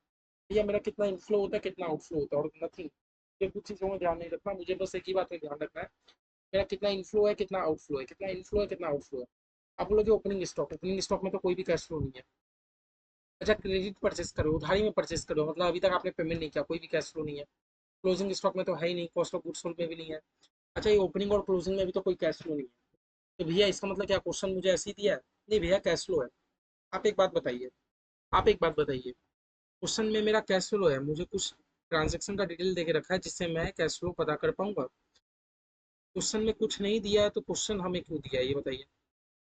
क्वेश्चन दिया है मतलब कि कुछ ना कुछ है कहीं ना कहीं वो। हम लोग को क्या करना है भैया, हम लोग को बस अपना ट्रांजेक्शन कैसे देखिए, मैं आप लोग को बताऊँ। देखिए, आप लोग को क्रेडिटर मतलब पता है? क्रेडिटर मतलब कि आपको जिसको पेमेंट करना है। क्रेडिटर मतलब कि आप जिसको पेमेंट करने वाले हो। क्रेडिटर मतलब कि आप जिसको पेमेंट करने वाले हो। आपने किसी से उधारी में सामान खरीदा है, सामने वाला पार्टी क्रेडिटर का मतलब जानते हो। आपने किसी से उधारी में सामान परचेज किया है, सामने वाला पार्टी क्रेडिटर। आपको उसको कितने रुपए देने थे? आपको क्रेडिटर को देने थे 750। ठीक है ना? आपको देने थे 750। हिंदी में हम लोग पहले, आपको देने थे 750, सॉरी 700। भैया एक बात बताइए, 700 तो मुझे देने थे, मैंने और उधारी में परचेज कर लिया उनसे 1500 का। हम लोग तो परचेज अपने क्रेडिटर से ही करते हैं ना, ये बता दीजिए। हमने क्या कर दिया, हमने और परचेज कर लिया, 1500 का तो और परचेज कर लिया। अब भैया मुझे टोटल कितने देने हैं? भैया 700 तो पहले से देने थे, मुझे अपने क्रेडिटर को 700 तो पहले से देने थे, मैंने 1500 का और परचेज कर लिया। मुझे अपने क्रेडिटर को 700 तो पहले से देने थे, 1500 का मैंने और परचेज कर लिया। टोटल भैया मुझे 2200 देने। अब मुझे कितने देने हैं? 2200। मुझे तो भैया 2200 देने हैं अपने क्रेडिटर को। लेकिन भैया बैलेंस शीट ये मेरा सम्स क्या दिखा रहा है कि मुझे क्रेडिटर को 450 देने हैं। मुझे मेरे क्रेडिटर को कितना देना था? 2200 देना था कि नहीं ये बता दीजिए। कौन कौन मेरे पास से एग्री है? मुझे मेरे क्रेडिटर को 2200 देना था। थम्स बोल रहा है कि नहीं, आपके क्रेडिटर को तो 450 देने हैं। अगर भैया माइनस करके देखो, 2200 में से 450 हटा दो, दैट मीन्स कि भैया 1750 रुपया का मैंने पेमेंट किया है। 1750 रुपया का मैंने पेमेंट किया है।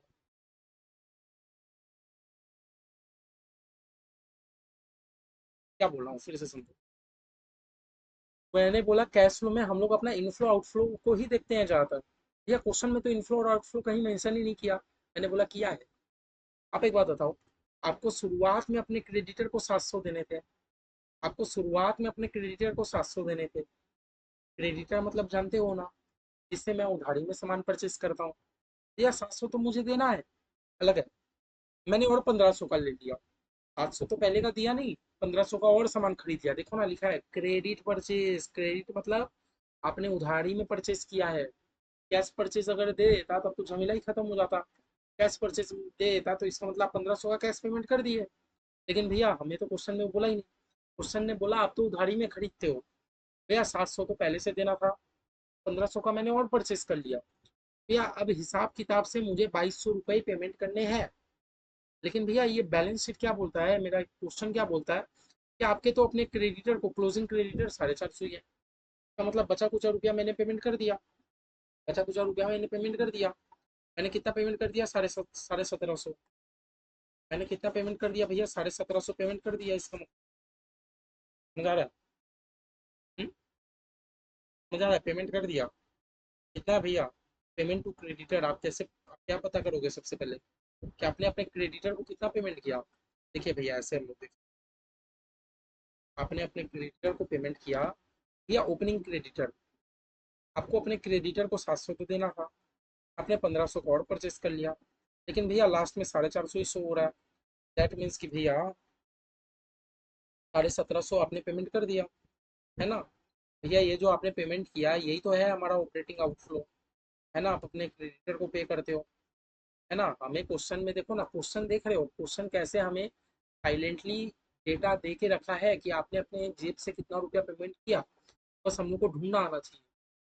क्वेश्चन ने कहीं पर भी कैश का बात नहीं किया तो भी हमने निकाल लिया कि हमने अपने क्रेडिटर को 1750 पेमेंट किया। क्वेश्चन ने कहीं पर भी कैश का बात किया नहीं, तो भी हमने अपना कैलकुलेशन करके निकाल लिया कि देखो हमें अपने क्रेडिटर को 1750 दिया है, पेमेंट किया है। समझ आई? समझ आ रहा है? क्या नंबर एग्जाम्पल हुआ? और कुछ और एग्जाम्पल?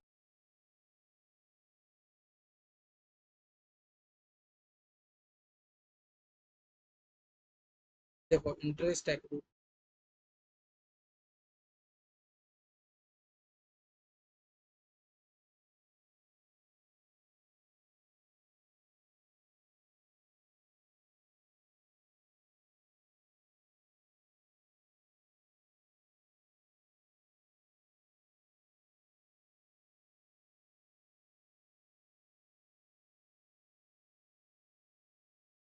अब देखो मेरे भाई, हमारे क्वेश्चन में क्या बोल रहा है कि इंटरेस्ट एक्रूड, मेरा इंटरेस्ट कितना बाकी है? भैया मेरा बाकी है 1500। मुझे 1500 रुपये इंटरेस्ट देना बाकी है। तो ये 1500 में से ना मैंने अभी तक 1300 ही पेमेंट किया, 200 रुपये अभी तक पेमेंट नहीं किया। ये 1500 में से मैंने अभी तक कितना पेमेंट किया? 1300 ही पेमेंट किया, 200 पेमेंट नहीं किया। भैया जो पेमेंट किया नहीं किया मुझे उससे मतलब नहीं है। मेरा बस ये मतलब है कि कैश का कितना इनफ्लो या आउटफ्लो, जो मतलब ही नहीं है। हम लोग कर रहे हैं कैश फ्लो, तो कैश फ्लो में मेरा कैश का कितना इनफ्लो या आउटफ्लो हुआ मुझे उससे मतलब है। जब भी हम लोग बात करते हैं कैश फ्लो की, तो मुझे ये मतलब ही नहीं है कि मेरा कितना एक्रू था, कितना बाकी है। मुझे बस इतना मतलब है कि मैंने कितना पेमेंट किया, है ना? तो मैंने पेमेंट किया कितना? 1300। अब भैया मैंने इंटरेस्ट पे किया।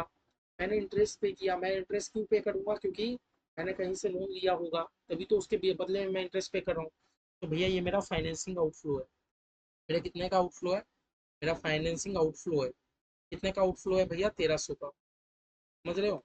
मुझे 1500 200 से मतलब ही नहीं है। मुझे तो खाली कैश को देख के चलना है ना। कैश को देख के चलना है। और एग्जांपल लो। एक एग्जांपल मान लो, बुक वैल्यू ऑफ एसेट 2000 है आपका। आपका एसेट का वैल्यू कितना? 2000। Profit on sale of asset.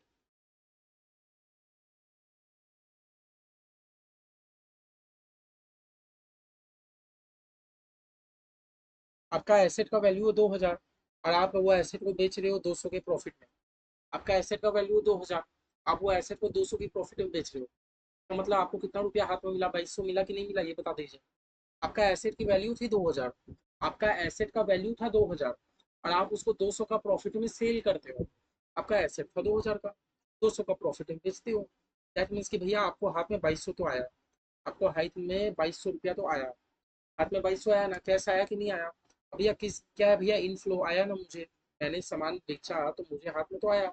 अब भैया क्योंकि आप अपना एसेट बेच रहे हो, दैट मीन्स कि वो इन्वेस्टिंग इनफ्लो है। दैट मीन्स को क्या भैया, इन्वेस्टिंग इनफ्लो है। समझ आ रहा है? इन्वेस्टिंग इनफ्लो है कितना, 2,000 की 200 भैया 2200 रुपया। हाथ में कितना आया भैया, प्रॉफिट हो कि जो भी हो, मेरे हाथ में तो 2200 आया ना, तो मैटर करता। सिम टू सिम भैया, ये 9 number example.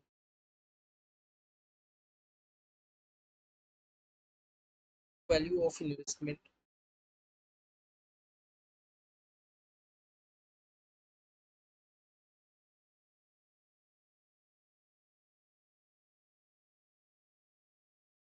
10 on sale of investment. 50। भैया आपका 500 रुपए का आपका कोई इन्वेस्टमेंट था, आपका 500 रुपए का कोई इन्वेस्टमेंट था, आपका 500 रुपए का कोई इन्वेस्टमेंट था, और आप वो इन्वेस्टमेंट को बेचते हो 50 रुपए की लॉस में, तो आपको हाथ में अभी कितना आ रहा है भैया? 500 का इन्वेस्टमेंट था, 50 का लॉस हो गया, मतलब मेरे हाथ में 450 रुपया आ रहा है। कौन कौन मेरे पास से एग्री? कौन कौन मेरे पास से एग्री? आप लोगों ने नहीं भैया इन्वेस्टमेंट तो 500 बता रहे, 500 का तो क्या हो गया मेरे हाथ में, मुझे 500 थोड़ी मिला, मुझे मेरे हाथ में तो लॉस में रुपया मिला ना। 500 का चीज में 50 रुपया का मेरा घाटा हो गया, तो मुझे मेरे हाथ में तो 450 ही मिला। कहने का मतलब समझ लो, 500 की चीज थी, 50 रुपए का लॉस हो गया, मुझे तो मेरे हाथ में 450 रुपया मिला, है ना? ठीक है। तो भैया इनफ्लो आया है ना, मेरे पास रुपया आया ना, भले लॉस में आया लेकिन रुपया तो आया है, कहाँ का इन्वेस्टिंग है। देख लो, मोटा मोटा इतना टाइप का एग्जांपल अगर आप लोग कर लोगे, दैट मीन्स कि अब आप लोग थोड़ा क्लियर हो, आप लोग चैप्टर करने के लिए अब आप लोग रेडी हो। ठीक है। अगर आप लोग इतना चैप्टर इतना सारा एग्जांपल हो गया, दैट मीन्स कि आप लोग रेडी हो। जो भी मेरा लेक्चर देख रहे हैं, प्लीज एक बार मेरा वीडियो को पॉज कर ले, प्लीज 1 मिनट के लिए पॉज कर ले, एक नहीं मतलब 5-10 मिनट के लिए पॉज कर ले। पॉज करने के बाद मैंने जो ये 8-9 तरह का एग्जाम्पल लिखाया, कि पहले मैं एक्स्ट्रा ऑर्डिनरी वगैरह जो 8 तरह का कैश बेसिस तक सब एग्जाम्पल लिखाया, एक बार आप लोग साथ साथ, मैं उम्मीद कर रहा हूँ कि आप लोग साथ साथ नोट कर रहे हो। मेरा क्या उम्मीद है कि भैया आप लोग साथ साथ, तो आप लोग नोट कर रहे हो।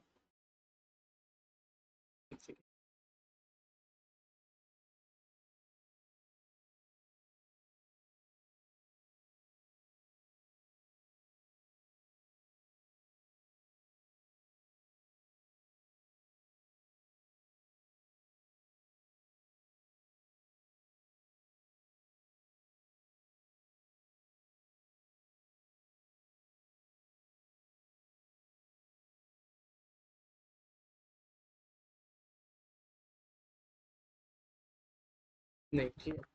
देखो मेरा क्या उम्मीद है, मैं क्या उम्मीद रख रहा हूँ कि भैया आप लोग जो भी कर रहे हो, आप लोग साथ साथ नोट डाउन करते जा रहे हो, आप लोग साथ साथ नोट डाउन करते जा रहे हो, खाली आप लोग वेब सीरीज नहीं देख रहे बैठ के। ठीक है ना?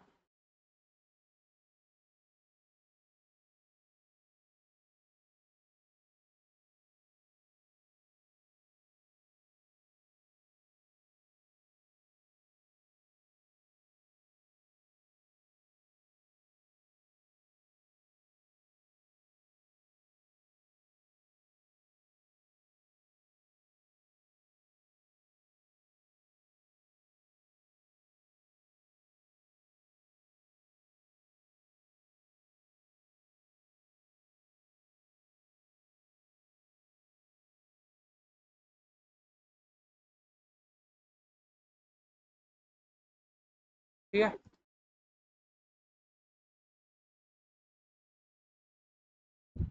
चलिए, तो मैंने आपको इतना सारा एग्जाम्पल दिखाया, तो हम लोग कंटिन्यू करते हैं अपना आगे में, हम लोग अपना आगे में कंटिन्यू करते हैं।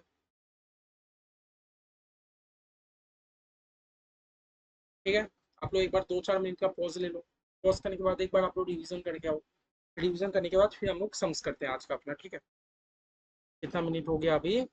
59, करीब करीब 1 घंटा हो गया। प्लीज 4-5 मिनट का आप लोग पॉज ले लो, मैं भी थोड़ा 2-4 मिनट ब्रेक ले लूँ।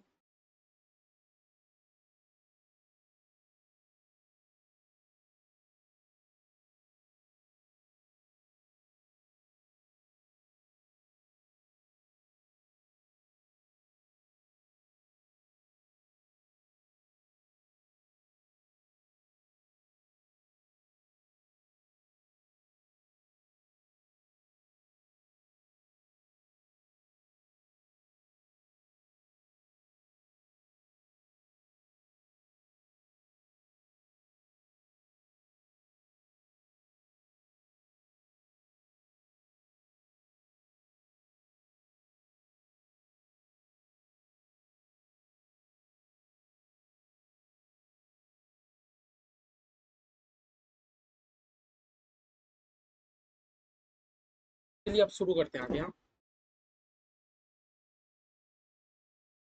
हम लोगों ने देख लिया अपना जितना टाइप का एग्जाम्पल था हमने देख लिया। हम लोग शुरू करते हैं अब अपना आज का सम्स।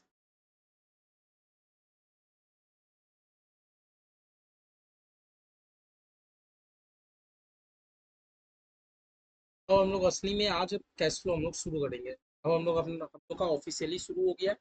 कल से तो अब प्रॉपर हो ही जाएगा। हम लोग का जितना भी था थ्योरी का काम हम लोगों ने कर लिया।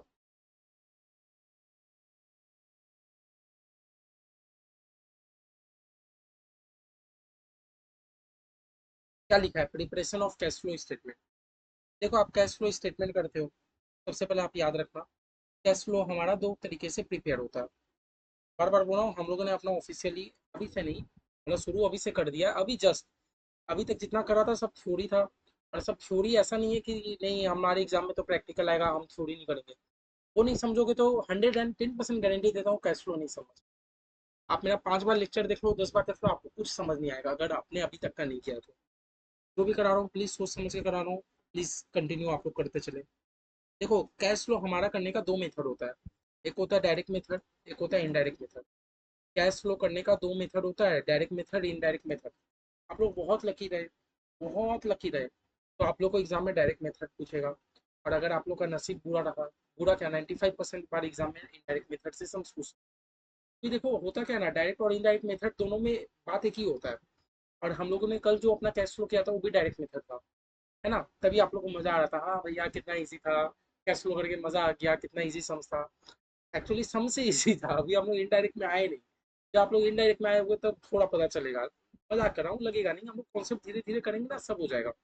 बस आप याद रखो इतना चीज कि भैया कैश फ्लो करने की दो ठो मेथड होती है, एक डायरेक्ट एक इनडायरेक्ट। ठीक है, एक होता है डायरेक्ट एक इनडायरेक्ट।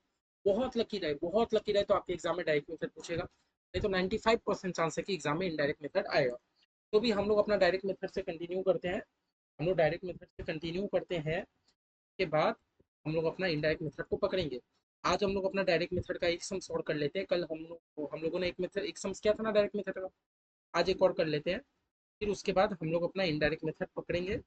और हम लोग का 4 क्लास नॉन स्टॉप हम लोग इनडायरेक्ट मेथड पे ही फोकस करेंगे। देखो डायरेक्ट मेथड में एक्चुअली होता क्या है, क्या बोल रहा है under direct method, under direct method and indirect method. पूरा डायरेक्ट मेथड हो कि इनडायरेक्ट मेथड हो आपका कोई भी मेथड हो, आपको एग्जाम का क्वेश्चन में नहीं बोलेगा डायरेक्ट मेथड है कि इनडायरेक्ट मेथड है। आप लोगों को क्वेश्चन देख के समझना होता है। जब करेंगे आप लोग को सब समझ आ जाएगा। द ओनली डिफरेंस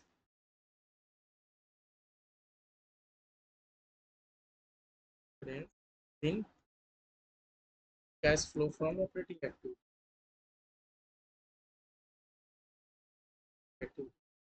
क्या बात कर रहे हैं भैया। मतलब मतलब हमारे कैश फ्लो की तीन ठो एक्टिविटी होती है। हम लोग जब कैश फ्लो करते हैं तो कैश फ्लो में तीन ठो होती है कि नहीं। एक होता है ऑपरेटिंग, एक होता है इन्वेस्टिंग और एक होता है फाइनेंसिंग। तो भैया डायरेक्ट और इनडायरेक्ट मेथड में सिर्फ ऑपरेटिंग एक्टिविटी में ही चेंज है।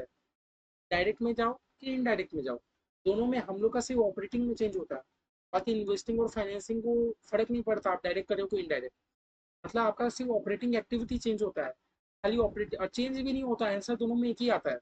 आंसर दोनों में एक ही आता है, बस तरीका अलग होता है। डायरेक्ट मेथड में हम लोग डायरेक्टली कर देते हैं, इनडायरेक्ट मेथड में हम लोग थोड़ा घुमा फिरा के रास्ता लेके चलते हैं। ठीक है, मतलब इतना समझ गए। मेरा डायरेक्ट मेथड हो कि इनडायरेक्ट मेथड हो, मेरा cash flow from investing activity, cash flow from financing activity में नो चेंज। खाली कहाँ चेंज होगा, मेरा cash flow from operating activity में चेंज होगा, है ना। एंड दैट टू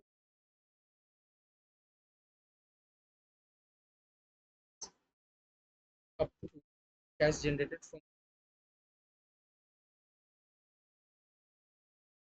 और वो भी कहाँ तक होगा, कैश जनरेटेड फ्रॉम ऑपरेशन तक, फ्रॉम ऑपरेशन। चलिए एक बार हम लोग अपना थोड़ा एक तो फॉर्मेट समझ लेते हैं कैश फ्लो का। हम लोग एक बार फॉर्मेट समझ लेते हैं, फिर उसके बाद हम लोग चलते हैं। भैया हम लोग इतना तो समझ गए कि मेरा डायरेक्ट मेथड हो कि इनडायरेक्ट मेथड हो, दोनों में मेरा cash flow from indirect active cash flow from investing activity same है। मेरा डायरेक्ट मेथड हो कि इनडायरेक्ट मेथड हो, दोनों में मेरा cash flow from investing activity में एक ही है। दोनों में मेरा cash flow from financing activity एक ही है। मेरा डायरेक्ट मेथड हो कि इनडायरेक्ट मेथड हो, दोनों में मेरा cash flow from investing activity एक ही है, cash flow from financing activity एक ही है। तो मेरा खाली चेंज कहाँ आ रहा है, cash flow from operating activity. मेरा चेंज कहाँ आ रहा है, खाली cash flow from operating activity, इसी में ना चेंज आ रहा है। मेरा चेंज तो सिर्फ इसी में आ रहा है भैया, इन्वेस्टिंग और फाइनेंसिंग एक्टिविटी तो एक ही है। ठीक है, ठीक है भैया, तो एक बार हम लोग cash flow from operating activity का एक बार फॉर्मेट देख के समझते हैं कि मेरा कहाँ चेंजेस आ रहा है। ठीक है, मान लो cash flow from operating activity है, डायरेक्ट मेथड में क्या होता है और इनडायरेक्ट मेथड में क्या होता है, हम लोग बस एक बार समझने की कोशिश करते हैं।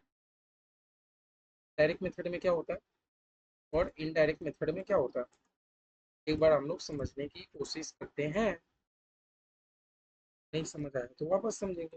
भैया डायरेक्ट मेथड में एक्चुअली क्या होता है, हम लोग कल किए थे ना, हम लोग कुछ नहीं करते, हम लोग डायरेक्ट सेल वगैरह दिखा देते हैं, है ना। हमने कितना कलेक्शन किया, कलेक्शन फ्रॉम डेटर, है ना। या तो आप डायरेक्ट कैश सेल करते हो, या तो आप उधारी में सेल करके आप बाद में डेटर से कलेक्ट करते हो, है ना। फिर आप अपने क्रेडिटर को कितना पेमेंट करते हो, पेमेंट क्रेडिटर, आप अपने क्रेडिटर को कितना पेमेंट करते हो, है ना। कल हम लोगों ने समझा था ना ऐसा ही। आप हर चीज़ देखो ना डायरेक्टली कर लेते हो, कैश परचेज, आपने कितना परचेज किया, कैश परचेज किया तो रुपया गया इसलिए नेगेटिव हो रहा है। एक्सपेंस पेड, आपने कितना खर्चा किया और बाकी एक्सपेंस पेड, है ना। सब करने के बाद, सब करने के बाद आपका क्या आता था भैया, cash, cash generated from operations, cash generated from operations, operations कल हम लोग किए थे ना, एक सम गए, अभी एक सम करेंगे देख लेना। तो प्लस माइनस करने के बाद कैश फ्लो फ्रॉम ऑपरेशंस आ रहा था। इसके बाद भैया हम लोग क्या कर रहे थे, लेक्स टैक्स पेड, इसके बाद हम लोग टैक्स पे कर रहे थे, टैक्स पेड को हम लोग अलग से दिखा रहे थे भैया। टैक्स पेड करने के बाद, टैक्स पेड करने के बाद, टैक्स पेड करने के बाद हम लोग का क्या आ जाएगा भैया, cash flow from operating activity. ये तो था हम लोग का, यही तो था, भूल गए। कल हम लोगों ने तो सम यही किया था, और जो हम लोगों ने कल का सम किया था वो भैया हम लोग का डायरेक्ट मेथड में सम था, है ना। क्वेश्चन आप लोग को डायरेक्ट इनडायरेक्ट नहीं बोलेगा, आपको समझना होगा। अगर आपके क्वेश्चन में सेल परचेज कितना पेमेंट किया एकदम डायरेक्टली डायरेक्टली हर चीज डेटा दे के रखा है, दैट मीन्स को डायरेक्ट मेथड में करना पॉसिबल है। और जब आप लोग इनडायरेक्ट मेथड में आओगे देखना आपको कैश का कोई डेटा ही नहीं देगा। इनडायरेक्ट मेथड में हम लोग को एक एक डेटा ढूंढना पड़ता है, वो भी ढूंढ लेंगे, कोई बड़ा बात नहीं है। तो भैया हम लोग जब इनडायरेक्ट मेथड करते हैं ना, इनडायरेक्ट मेथड में, इनडायरेक्ट मेथड में बस खाली मेरा यहाँ तक का पोर्शन, बस मेरा यहाँ तक को portion, portion this portion very different. Indirect method जब हम लोग करेंगे, मेरा this portion is very different. मेरा डायरेक्ट और इनडायरेक्ट मेथड में ना खाली इतना पोर्शन डिफरेंट है ना। भैया खाली मेरा इतना पोर्शन डिफरेंट है, बाद बाकी यहाँ से यहाँ तक का, बाद बाकी यहाँ से यहाँ तक का क्या होगा भैया मेरा, exactly same in indirect method. मतलब मैं आप लोग को अगर एकदम समराइज करके बता दूं कि भैया हम लोग का कैश फ्लो करने का दो मेथड होता है, एक डायरेक्ट मेथड एक इनडायरेक्ट मेथड। लेकिन भैया डायरेक्ट और इनडायरेक्ट मेथड में ना वो भी खाली चेंजेस होता है मेरा cash flow from operating activity में। मेरा cash flow from investing activity को फर्क नहीं पड़ता, cash flow from financing activity को फर्क नहीं पड़ता कि आप कौन सा मेथड कर रहे हो। अब भैया वो भी मेरा देखिए ना, मेरा वो भी डायरेक्ट और इनडायरेक्ट में डिफरेंट है। कैश फ्लो फ्रॉम ऑपरेटिंग का वो भी कैश जनरेटेड फ्रॉम ऑपरेशंस का, वो भी कहाँ तक का मेरा डिफरेंस है, कैश जनरेटेड फ्रॉम ऑपरेशंस का।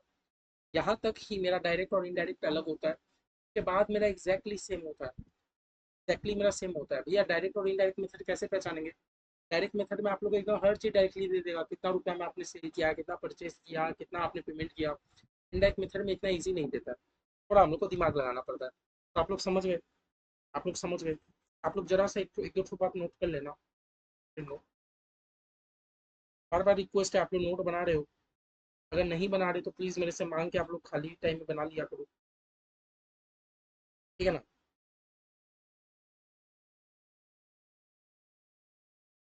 इंपॉर्टेंट नोट में क्या है, नो कैश फ्लो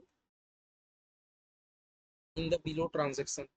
भैया कुछ कुछ मेरे ट्रांजेक्शन होते हैं ये कि कुछ कुछ ट्रांजेक्शन में मेरा कोई कैश फ्लो है ही नहीं, कुछ कुछ ट्रांजेक्शन में मेरा कैश फ्लो होता ही नहीं है। मान लो आप जब बोनस शेयर इशू कर रहे हो, आप बोनस शेयर इशू कर रहे हो, तो भैया बोनस शेयर मतलब क्या होता है, हम लोग अपने शेयर को फ्री ऑफ कॉस्ट में शेयर इशू करते हैं। बोनस शेयर मतलब जब हम अपने शेयर होल्डर को फ्री ऑफ कॉस्ट में हम लोग शेयर इशू करते हैं, उसको हम लोग बोलते हैं बोनस शेयर इशू करना। तो भैया बोनस शेयर इशू करके आपको तो बदले में कुछ रुपया मिला ही नहीं। आप बोनस शेयर इशू कर रहे हो लेकिन आपको तो बदले में कुछ रुपया मिला ही नहीं, तो कहीं का कैश फ्लो, ठीक है ना। इशू ऑफ शेयर और कंसिडरेशन अदर देन कैश, आपने शेयर इशू किया बट बदले में आपने रुपया नहीं दिया। हम लोग इसका डिस्क्लोजर देते थे ना 5 साल तक। और कंसिडरेशन अदर देन कैश भूल गए, हमारे बैलेंस शीट में डिस्क्लोजर देना होता है। आपने शेयर इशू किया for consideration other than cash, आपको तो बदले में कैश मिला ही नहीं, कैश फ्लो कैसे हो गया। Issue of share in scheme of amalgamation, actually क्या हो रहा है, दो कंपनी अमलगमेट हो रही है, बता रहा हूँ। अमलगमेशन, मैं पहले मान लो रिलायंस का शेयर होल्डर था, मैं रिलायंस का शेयर होल्डर था, अब रिलायंस और टाटा क्या हो रही है, मर्ज हो रही है, अमलगमेट हो रही है। तो भैया पहले तो मैं सिर्फ रिलायंस का शेयर होल्डर था, अब रिलायंस और टाटा अमलगमेट हो रही है, तो बदले में क्या हुआ ना, मेरे से कुछ रिलायंस का शेयर ले लिया गया और बदले में मुझे टाटा का शेयर दे दिया गया, है ना। तो अमलगमेशन के चलते अगर कंपनी कोई शेयर इशू करती है तो उसमें भी कोई कैश फ्लो नहीं होता है। और याद रखना, कन्वर्जन ऑफ डिबेंचर या प्रेफरेंस, हम लोग एक्चुअली जब इसका चैप्टर करेंगे तब तो हम लोग डिटेल में बात करेंगे ही। बस अभी आप लोग इतना सा मतलब याद रख लो कि हम लोग कंपनी क्या करती है ना, शेयर, कंपनी क्या करती है जब कंपनी को लगता है कि मैं डिवेंचर या प्रेफरेंस शेयर का रुपया नहीं पेमेंट कर पाऊंगा, तो सम टाइम अगर एग्रीमेंट रहता है तो कंपनी डिवेंचर और प्रेफरेंस शेयर को इक्विटी में कन्वर्ट कर देता है। भैया ये जो कन्वर्जन हुआ इसमें भी तो कोई कैश फ्लो नहीं हुआ, इसमें भी तो कोई कैश फ्लो नहीं हुआ, समझ गया। बस आप लोग को याद रहेगा कि भैया कुछ कुछ ट्रांजेक्शन है जिससे मेरा कोई भी कैश फ्लो नहीं हो रहा, ये सब ट्रांजेक्शन में मेरा कैश फ्लो नहीं हो रहा, ठीक है। आप लोग को ये पता चल गया डायरेक्ट और इनडायरेक्ट मेथड में कहाँ डिफरेंस आता है। तो भैया कैश जनरेटेड फ्रॉम ऑपरेशन तक ही डिफरेंस है, जो भी डिफरेंस है, बात बाकी एक ही है। मेरा cash flow from investing activity भी एक ही है, cash flow from financing activity भी सेम है मेरा, मोटा मोटा, ठीक है। चलिए, यहाँ तक हो गया, हम लोगों ने बहुत थ्योरी आज पढ़ लिया। अब चलिए हम लोग एक तो सम्स करके देखते हैं। और हम लोग सम्स कहाँ करेंगे, हम लोग अपना institute of chartered accountant of India का सम्स करेंगे। तो ये देखो सम्स करवा रहा हूँ, मुझे लग रहा है सम्स करना जरूरी है, मुझे लगता है कि सम्स करना जरूरी है। आप लोग के इंस्टीट्यूट के बुक्स में इतना डिटेल में सम्स नहीं देके रखा है, सम्स दिया है। हम लोग आपके इंस्टीट्यूट का भी बुक, आईसीएसआई का तो बुक अपना सॉल्व करेंगे ही, हमारा जो मदर इंस्टीट्यूट है। लेकिन देखो अब प्रैक्टिस करना है, जितना समय हम लोग प्रैक्टिस कर पाए उतना अच्छा। जब मुझे प्रॉब्लम नहीं है तो मैं एक्सपेक्ट करता हूँ कि आप लोग को भी कोई प्रॉब्लम नहीं। देखो मेरा पढ़ाने का काम है, मैं तो चाहूँ तो आप लोग को शॉर्ट में पढ़ा सकता हूँ, लेकिन मैं चाहता हूँ कि नहीं, आप लोग को डीप में नॉलेज मिले। आप लोग प्लीज़ थोड़ा सा मेहनत करके आप लोग प्लीज़ सॉल्व करिए, जितना ज़्यादा सम्स करोगे उतना ज़्यादा बढ़िया है।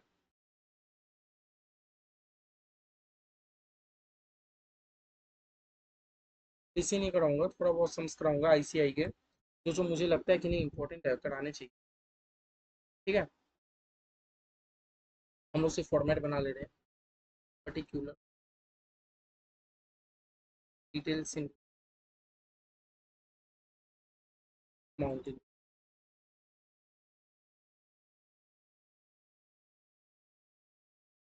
क्या कर रहे हैं भैया, हम लोग cash board prepare cash flow statement of Messrs सेमेंटी लिमिटेड, मेसर सेमेंटी लिमिटेड का हम लोग काम कर रहे हैं।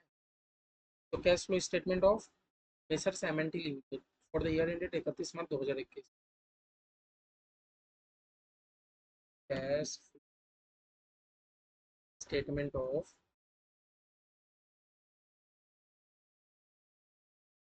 Messrs M N T limited for year ended 31 March 2021। हम लोगों ने तो अपना फॉर्मेट बना लिया, या हमें कैश फ्लो स्टेटमेंट बनाना है, दैट मीन्स कि क्या सबसे पहले मेरा क्या आता है, cash flow from operating activity सबसे पहले रहेगा।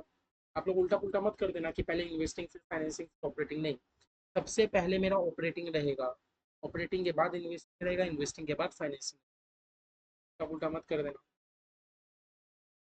Cash flow from operating activity. हालांकि क्वेश्चन अगर आपको ये दे के रखा है कि नहीं आप खाली ऑपरेटिंग और फाइनेंसिंग बनाओ, देन आप कर सकते हो।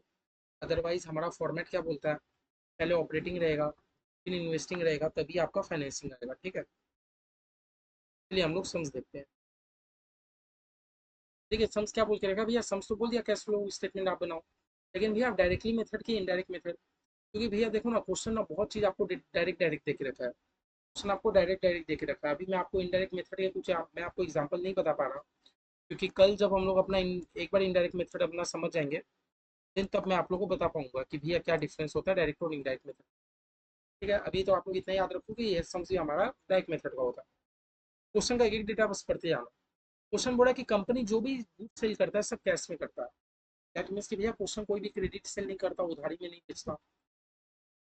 तो कंपनी अगर कुछ भी सामान बेचता है तो कंपनी कैश में सामान बेचता है। ने साफ साफ बोल दिया कि भैया हमारी कंपनी कुछ भी सामान बेचती है तो कैश में बेचती है। दैट मीन्स कि भैया हमारी कंपनी उधारी में सामान नहीं बेचती। और भैया हम लोग तो कैश फ्लो कर रहे हैं, हम लोग क्या कर रहे हैं, कैश फ्लो। कैश फ्लो में हमारा मोटिव भी होना चाहिए खाली कैश ट्रांजेक्शन। कैश फ्लो में हमारा मोटिव भी क्या होना चाहिए, कैश ट्रांजेक्शन, कितना कैश आया कितना कैश गया। हम लोग तो कैश फ्लो इसीलिए कर रहे हैं, ये देखने के लिए एक स्टेटमेंट बना सकूं कि कितना कैश आया कितना कैश गया, कितना कैश आया कितना कैश गया। और भैया हमारा क्वेश्चन पहले ही बोल दिया कि हमारा कंपनी कुछ भी सामान बेचता है ना कैश में बेचता है, उधारी में तो नहीं बेचता। बहुत अच्छा।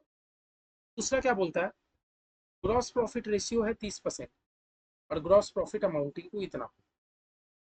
एक बात याद रखो, एक बात याद रखो, मैं आपको बता रहा हूँ, कंपनी ग्रॉस प्रॉफिट या नेट प्रॉफिट कुछ, मेरा ग्रॉस प्रॉफिट देके रखा है 30%। आपको सिर्फ 30% जान के आप लोग को एक क्वेश्चन आना चाहिए, आप लोग को एक क्वेरी आना चाहिए। सेकंड नंबर लाइन में मैं फोकस कर रहा हूँ, आप लोग बताना कि मैं सही बोल रहा हूँ कि गलत बोल रहा हूँ। क्या बोल रहा है कि ग्रॉस प्रॉफिट 30%।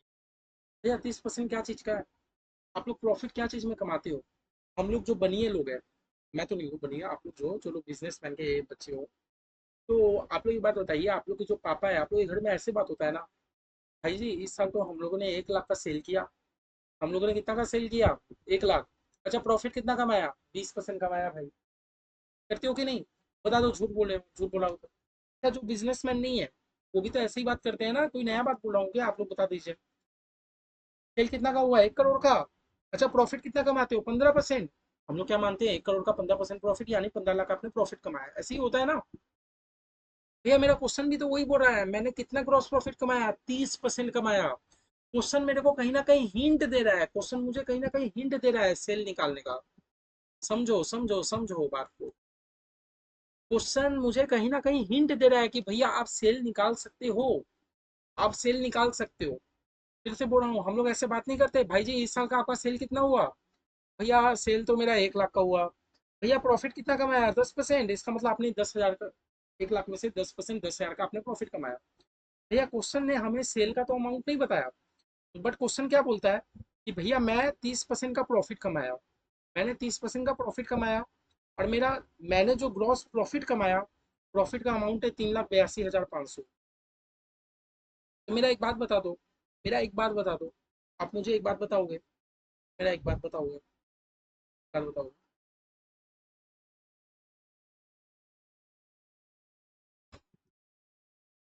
आपका ग्रॉस प्रॉफिट कितने का है भैया, 3,82,500 का है। भैया ग्रॉस प्रॉफिट 30% के बराबर है, तो 100 के बराबर कितना। ग्रॉस प्रॉफिट 30 के बराबर है तो 100 के बराबर कितना, अभी एक बार मुझे ये बताओ। 3,82,500 डिवाइडेड बाई 30, 100। भैया 12,75,000 आ रहा है, 12,75,000 आ रहा है। अगर मैं आप लोग को बोलूँ, अगर मैं आप लोग को बोलूँ कि आपके कंपनी में सेल है 12,75,000 का, आपके कंपनी में 12,75,000 का सेल है, और ये सेल पे आप लोग अपना ग्रॉस प्रॉफिट कमाते हो 30%, तो 12,75,000 का 30% करो जल्दी जल्दी।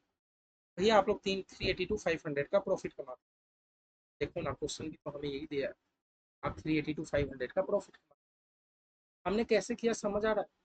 हम लोग पहले बात आप लोग को इतना समझ आया ना कि 2 नंबर का डेटा हमें सेल का डेटा देके रखा है। पहले तो आपको इतना क्लैरिटी होना चाहिए कि भैया जो 2 नंबर का डेटा है वो हमें सेल का कहीं ना कहीं डेटा दे रहा है। और कैसे दिया भैया, हम लोग भी बात करते हैं ना कि भैया 1 लाख का सेल हुआ, प्रॉफिट कितना कमाया, दैट मीन्स कि भैया जो भी प्रॉफिट है सब मेरे सेल से कनेक्ट रहता है। हालांकि हमारा रेशियो बोल के एक चैप्टर होता है, हम लोग बहुत डिटेल में करेंगे। एक आध ट्रांजेक्शन आप ऐसे समझ लीजिए, हम लोग का जो भी प्रॉफिट रहता है सब हमारा सेल के साथ कनेक्ट रहता है ना। तो भैया मुझे सेल का तो अमाउंट नहीं दिया, लेकिन मुझे इतना दे दिया कि मैंने कितना प्रॉफिट कमाया, कितना परसेंट कमाया। मुझे इतना दे दिया मैंने कितना प्रॉफिट कमाया, कितना परसेंट कमाया। तो भैया मैं 3,82,500 कमाता हूँ, लेकिन 30 के बराबर। जो मैं 3,82,500 कमाता हूँ वो 30 के बराबर है। भैया 100 के बराबर कितना, वैसे तो 100 के होता है ना, 100%, उससे ज़्यादा थोड़ी होता है। तो भैया 3,82,500 मेरा 30 के बराबर है, तो 100 के बराबर कितना। ये आया 12,75। दैट मीन्स कि आपका सेल करते हो आप 12,75 का, आप सेल कितने का करते हो, 12,75 का सेल करते हो, तो जाके आप 30% इतना का प्रॉफिट कमा। तो भैया अभी हम लोग करने बैठे हैं कैश फ्लो। कैश फ्लो में तो मुझे ये चाहिए ना कि मैंने कितना का सेल किया, कितना का परचेज किया। लेकिन याद रखना भैया, उधारी वाला सेल हमें नहीं लिखना। हमें उधारी वाला सेल नहीं लिखना। और क्वेश्चन ने हमें आते आते ही एक बात बोल दिया था कि भाई मैं जो भी सामान बेचता हूँ मैं कैश में ही बेचता हूँ। क्वेश्चन ने आते आते ही एक बात बोल दिया था, भाई मैं जो भी सामान बेचता हूँ मैं कैश में ही बेचता हूँ। तो भैया मुझे सेल का वैल्यू तो पता चल गया ना, 12,75। 12,75 सब मेरा कैश सेल है कि नहीं, सनी ने बोल दिया था। तो भैया मुझे तो सबसे पहला बात पता चल गया, कैश सेल। कैश सेल मैंने कैसे निकाला, भैया 3,82,500 जो ग्रॉस प्रॉफिट है वो 30 के बराबर है, तो 100 के बराबर कितना है ना, आया ना 12,75, 12,75,000। ठीक है, तो ये हो गया, ये भैया हो गया।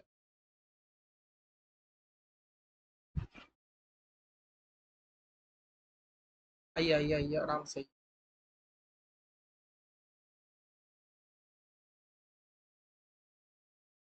इसके बाद बोलता है भैया, opening inventory was lesser than closing inventory by 35,000। थोड़ा ओपनिंग इन्वेंट्री ना आपका क्लोजिंग इन्वेंट्री से 35,000 का कम है।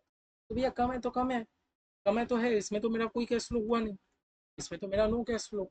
मेरा कोई कैश फ्लो हुआ क्या कि मेरा ओपनिंग इन्वेंट्री उससे 35,000 कम है, भैया ये तो कोई कैश फ्लो हुआ नहीं।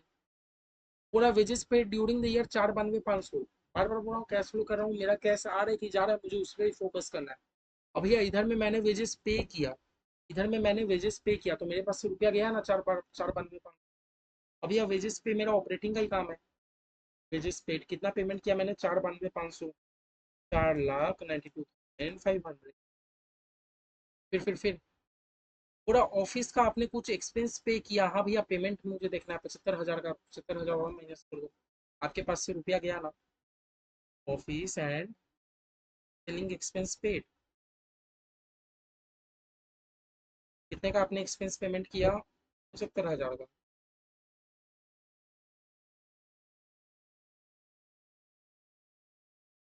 क्या ठीक है। फिर बोला भैया dividend paid during the year, तो भैया डिविडेंड का चीज तो मेरा फाइनेंसिंग एक्टिविटी का चीज होता है। ठीक है। बोला bank loan repay during the year, ये तो भैया मेरा फाइनेंसिंग एक्टिविटी का चीज होता है ना, बैंक लोन रीपे, ये सब तो मेरा फाइनेंसिंग एक्टिविटी का चीज होता है। बोला भैया ट्रेड पेबल, ट्रेड पेबल मतलब मुझे जिसको पे करना है, ट्रेड पेबल मतलब मुझे जिसको पे करना है। पूरा एक्सीड द बैलेंस, और नीचे पूरा amount paid to trade payable. ऊपर वाला डेटा क्या दिया है, ट्रेड पेबल मतलब मुझे जिसको पेमेंट करना है। अभी तक भैया पेमेंट तो नहीं किया, अभी तक भैया पेमेंट तो नहीं किया, तो भैया ये वाला कोई कैश फ्लो नहीं है मेरा, नो कैश फ्लो। फिर से पढ़ो। बोला ट्रेड पेबल आपके 31 मार्च के दिन एक्सीड द बैलेंस बाई 25,000, मतलब आपके 31 मार्च के दिन जितना ट्रेड पेबल है वो ओपनिंग ट्रेड पेबल से 25,000 का ज्यादा है।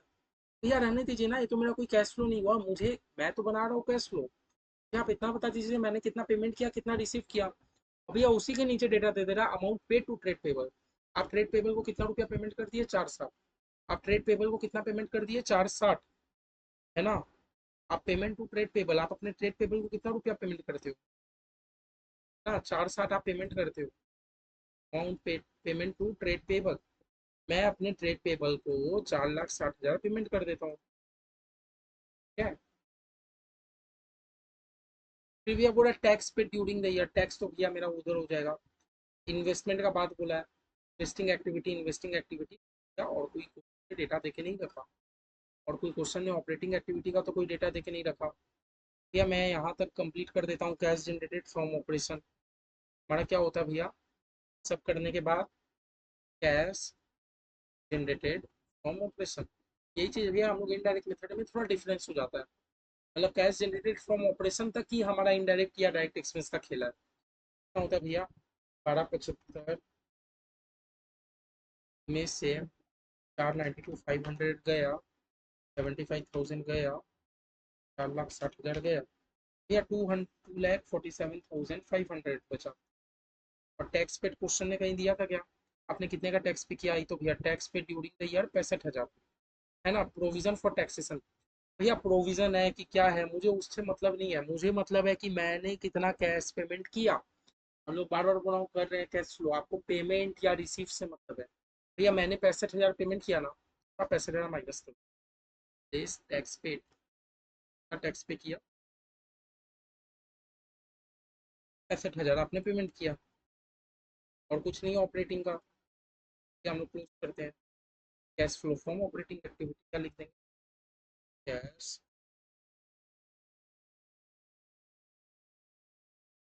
Operating activity.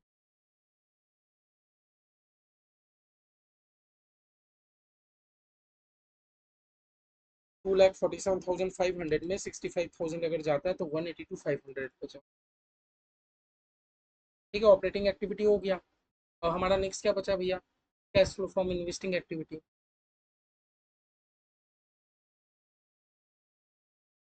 Cash flow from investing activity.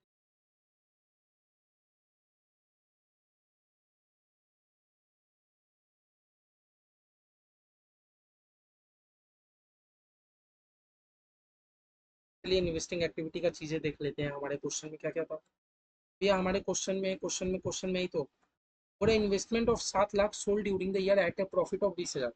पूरा मेरा 7 लाख का इन्वेस्टमेंट था, मैंने 20,000 का प्रॉफिट में बेच दिया, तो भैया मुझे मुझे कितना कैश रिसीव हुआ? 7 लाख का चीज को मैंने 20,000 का प्रॉफिट में बेच दिया, तो भैया मुझे तो 7,20,000 रिसीव हुआ ना। मुझे 7,20,000 तो रिसीव हुआ ना, है ना। आप 7 लाख का चीज भले ही था, बट आप कितना प्रॉफिट कमा लिए? 20। आपको बदले में हाथ में कैश कितना मिला? 7,20,000, है ना। ठीक है, तो सेल ऑफ इन्वेस्टमेंट, आप इन्वेस्टमेंट को बेचते हो तो आपके पास रुपया आता है ना। सेल ऑफ इन्वेस्टमेंट में मैं 7,20 लिख दूं, अब डाउट नहीं है ना क्यों 7 लाख? कि भैया 7 लाख का तो इन्वेस्टमेंट था, 20,000 का तो प्रॉफिट आपको मिल रहा है ना। ठीक है, ठीक है। तो रहा भैया डिप्रिसिएशन, तो भैया डिप्रिसिएशन में मेरा कोई कैश फ्लो हो रहा है क्या? जो डिप्रिसिएशन लग रहा है तो मेरा कैश तो नहीं लग रहा, खाली मेरा एसेट का वैल्यू चेंज हो रहा है। मेरे हाथ में कुछ रुपया थोड़ी आया या गया। और आपने एक तो प्लांट एंड मशीनरी खरीदा, तो भैया परचेज किया तो आपका कैश फ्लो हो रहा, आपके पास से रुपया गया। परचेज किया कितने में भैया? 2.5 लाख में। आपने प्लांट एंड मशीनरी परचेज किया, purchase of plant and machinery, आपने प्लांट एंड मशीनरी परचेज किया भैया, परचेज किया तो आपके पास से रुपया गया। और कोई है इन्वेस्टिंग एक्टिविटी का चीज देख लेते हैं। और तो कोई भैया नहीं है, ऊपर में तो फाइनेंसिंग फाइनेंसिंग का चीजें थी, एक बार आप लोग भी रिव्यू कर लेना। भैया मेरा क्या हो गया? Cash flow from investing activity, from investing activity.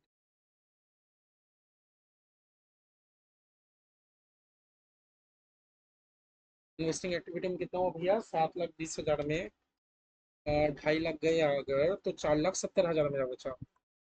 4,70,000, फिर हम लोग करते हैं cash flow from financing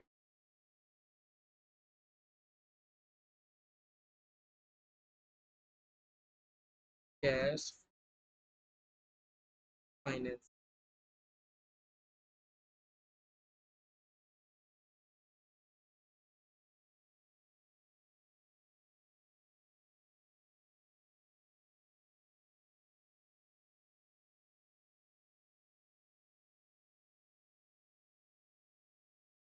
financing activity करेंगे हमारा खत्म।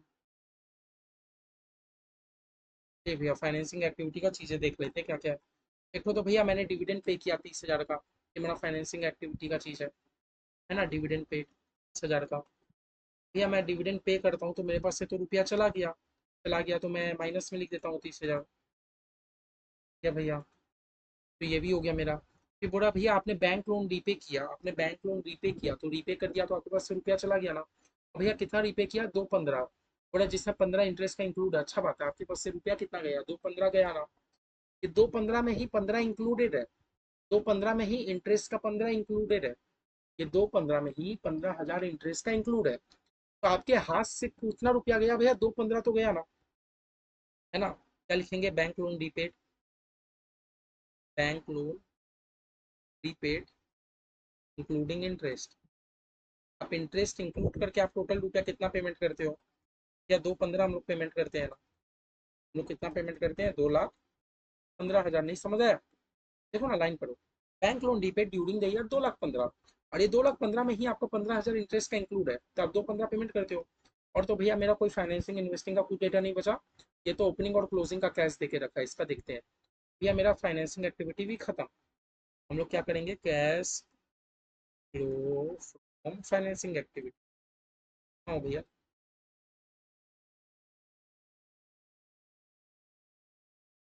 फाइनेंसिंग एक्टिविटी 2,45,000 माइनस में हो गया, 2,45,000 माइनस में। ठीक है, तो आप लोग तीनों को प्लस माइनस करो। भैया 182,500 प्लस में है, फिर भैया 4,70,000 प्लस में, फिर भैया 2,45,000 माइनस में। भैया 4,07,500 मेरा पॉजिटिव फिगर आया, 4,07,500। तो हम लोग क्या करेंगे, मेरा इंक्रीज हुआ ना, पॉजिटिव में आया मतलब इंक्रीज, नेगेटिव में आया मतलब डिक्रीज। हम लोग यहाँ लिख देंगे net increase in cash and cash equivalent. आपका कैश एंड कैश इक्विवेलेंट में क्या हो गया, इंक्रीज हो गया। Net increase in cash and cash equivalent. ठीक है ना। अब ये जो भी इंक्रीज हुआ है, इसमें आप एडिशन करोगे opening cash and cash equivalent. क्या एडिशन करोगे, opening cash and cash equivalent. Opening हमें क्वेश्चन में दिया है क्या, दिया ही होगा भैया। ये देखिए कैश एंड कैश इक्विवेलेंट 31 मार्च, पिछले साल का क्लोजिंग, पिछले साल का क्लोजिंग मतलब ओपनिंग, और इस साल का क्लोजिंग मतलब तो इस साल का क्लोजिंग। तो ये लास्ट साल का, ये हमें ओपनिंग देके रखा है 2 लाख का, तो 2 लाख का ओपनिंग देके रखा है। तो भैया 2 लाख को अगर हम लोग प्लस करें, तो 4,07,500 प्लस 2 लाख, मतलब 6,07,500 बन गया, है ना। अब आप मैच करिए क्वेश्चन में। आपका क्वेश्चन में क्लोजिंग कैश कितना देके रखा है भैया, 6,07,500। मेरा कितना आया भैया, 6,07,500। दैट मीन्स कि भैया ये हमारा ऑटोमेटिकली क्या आ गया, closing cash and cash equivalent. याद रखना, आपका सम में ओपनिंग ऐड करते ही आपका क्लोजिंग ऑटोमेटिक मैच होना चाहिए। अगर आपका closing cash and cash equivalent match नहीं है, तो इसका मतलब जरूर कहीं ना कहीं आपका सम्स गलत है, याद रखिएगा। हम लोग का देखो, हम लोगों ने डाला अपने आप मैच करके आना। ठीक है, तो देखो ये था हम लोग का पूरा कैश फ्लो का सम। एक सम बढ़िया से करने जाओगे तो आराम से आप लोग को 1 1.5 पेज लग जाएगा। लेकिन देखो डायरेक्ट मेथड का सम में कोई दम भी नहीं है, डायरेक्ट मेथड का सम बड़ा क्लियर करता है। ठीक है, बस इस सम में हमें सेल निकालना था तो हम लोग थोड़ा दिमाग लगा के कर लिए। डायरेक्ट मेथड का सम में कोई दम नहीं है, कितना रुपया आया कितना रुपया गया, बस हम लोग ईच हेड में हम लोग कर रहे हैं। प्लीज़ आप लोग से निवेदन है, ये 2 क्लास बहुत बढ़िया से समझिए। ये आपको एक बेस क्रिएट कर दिया कैश फ्लो का। कल हम लोग जब इनडायरेक्ट मेथड शुरू करेंगे तो आप लोगों को बहुत चीज़ें समझ आएंगी। ठीक है, जहाँ तक नहीं समझ आया प्लीज़ मुझे एक बार अपडेट देते रहिए कि कितना कंप्लीट हुआ नहीं हुआ। नहीं समझ आया तो हम लोग जल्द से जल्द हम लोग उसका सॉल्यूशन निकालेंगे कि क्यों नहीं समझ आया आप लोग को। ठीक है, कोई भी चीज़ें पेंडिंग मत रखिए, पूरा कर लीजिए। नोट्स चाहिए हो तो मुझे मैसेज कर दीजिएगा, मैं आपको नोट्स भी दे दूँगा। हालाँकि बार-बार रिक्वेस्ट है, बार-बार अपना हाथ से नोट्स बनाइए, ज़्यादा आप लोग के लिए बेहतर रहेगा। तो आज हम लोग का डायरेक्ट मेथड खत्म हो गया, और हम लोग डायरेक्ट मेथड का नहीं करेंगे। 2 ही सम्स किए, एक कल किए, एक आज किए। फिर हमारे आईसीएसआई की बुक में अगर कोई डायरेक्ट मेथड का क्वेश्चन है तो हम लोग वो भी करेंगे। कल आते हैं 4 क्लास नॉन स्टॉप हम लोग इनडायरेक्ट मेथड करते हैं। देखिए कैश फ्लो एकदम आप लोग का बम बम एकदम कंप्लीट, फिर पार्टी कीजिएगा। 5-10 नंबर तो आपका फिक्स हो गया एकदम। ठीक है, चलिए आज के लिए तो अलविदा लेता हूँ, अब नेक्स्ट क्लास से मिलते हैं। Bye bye.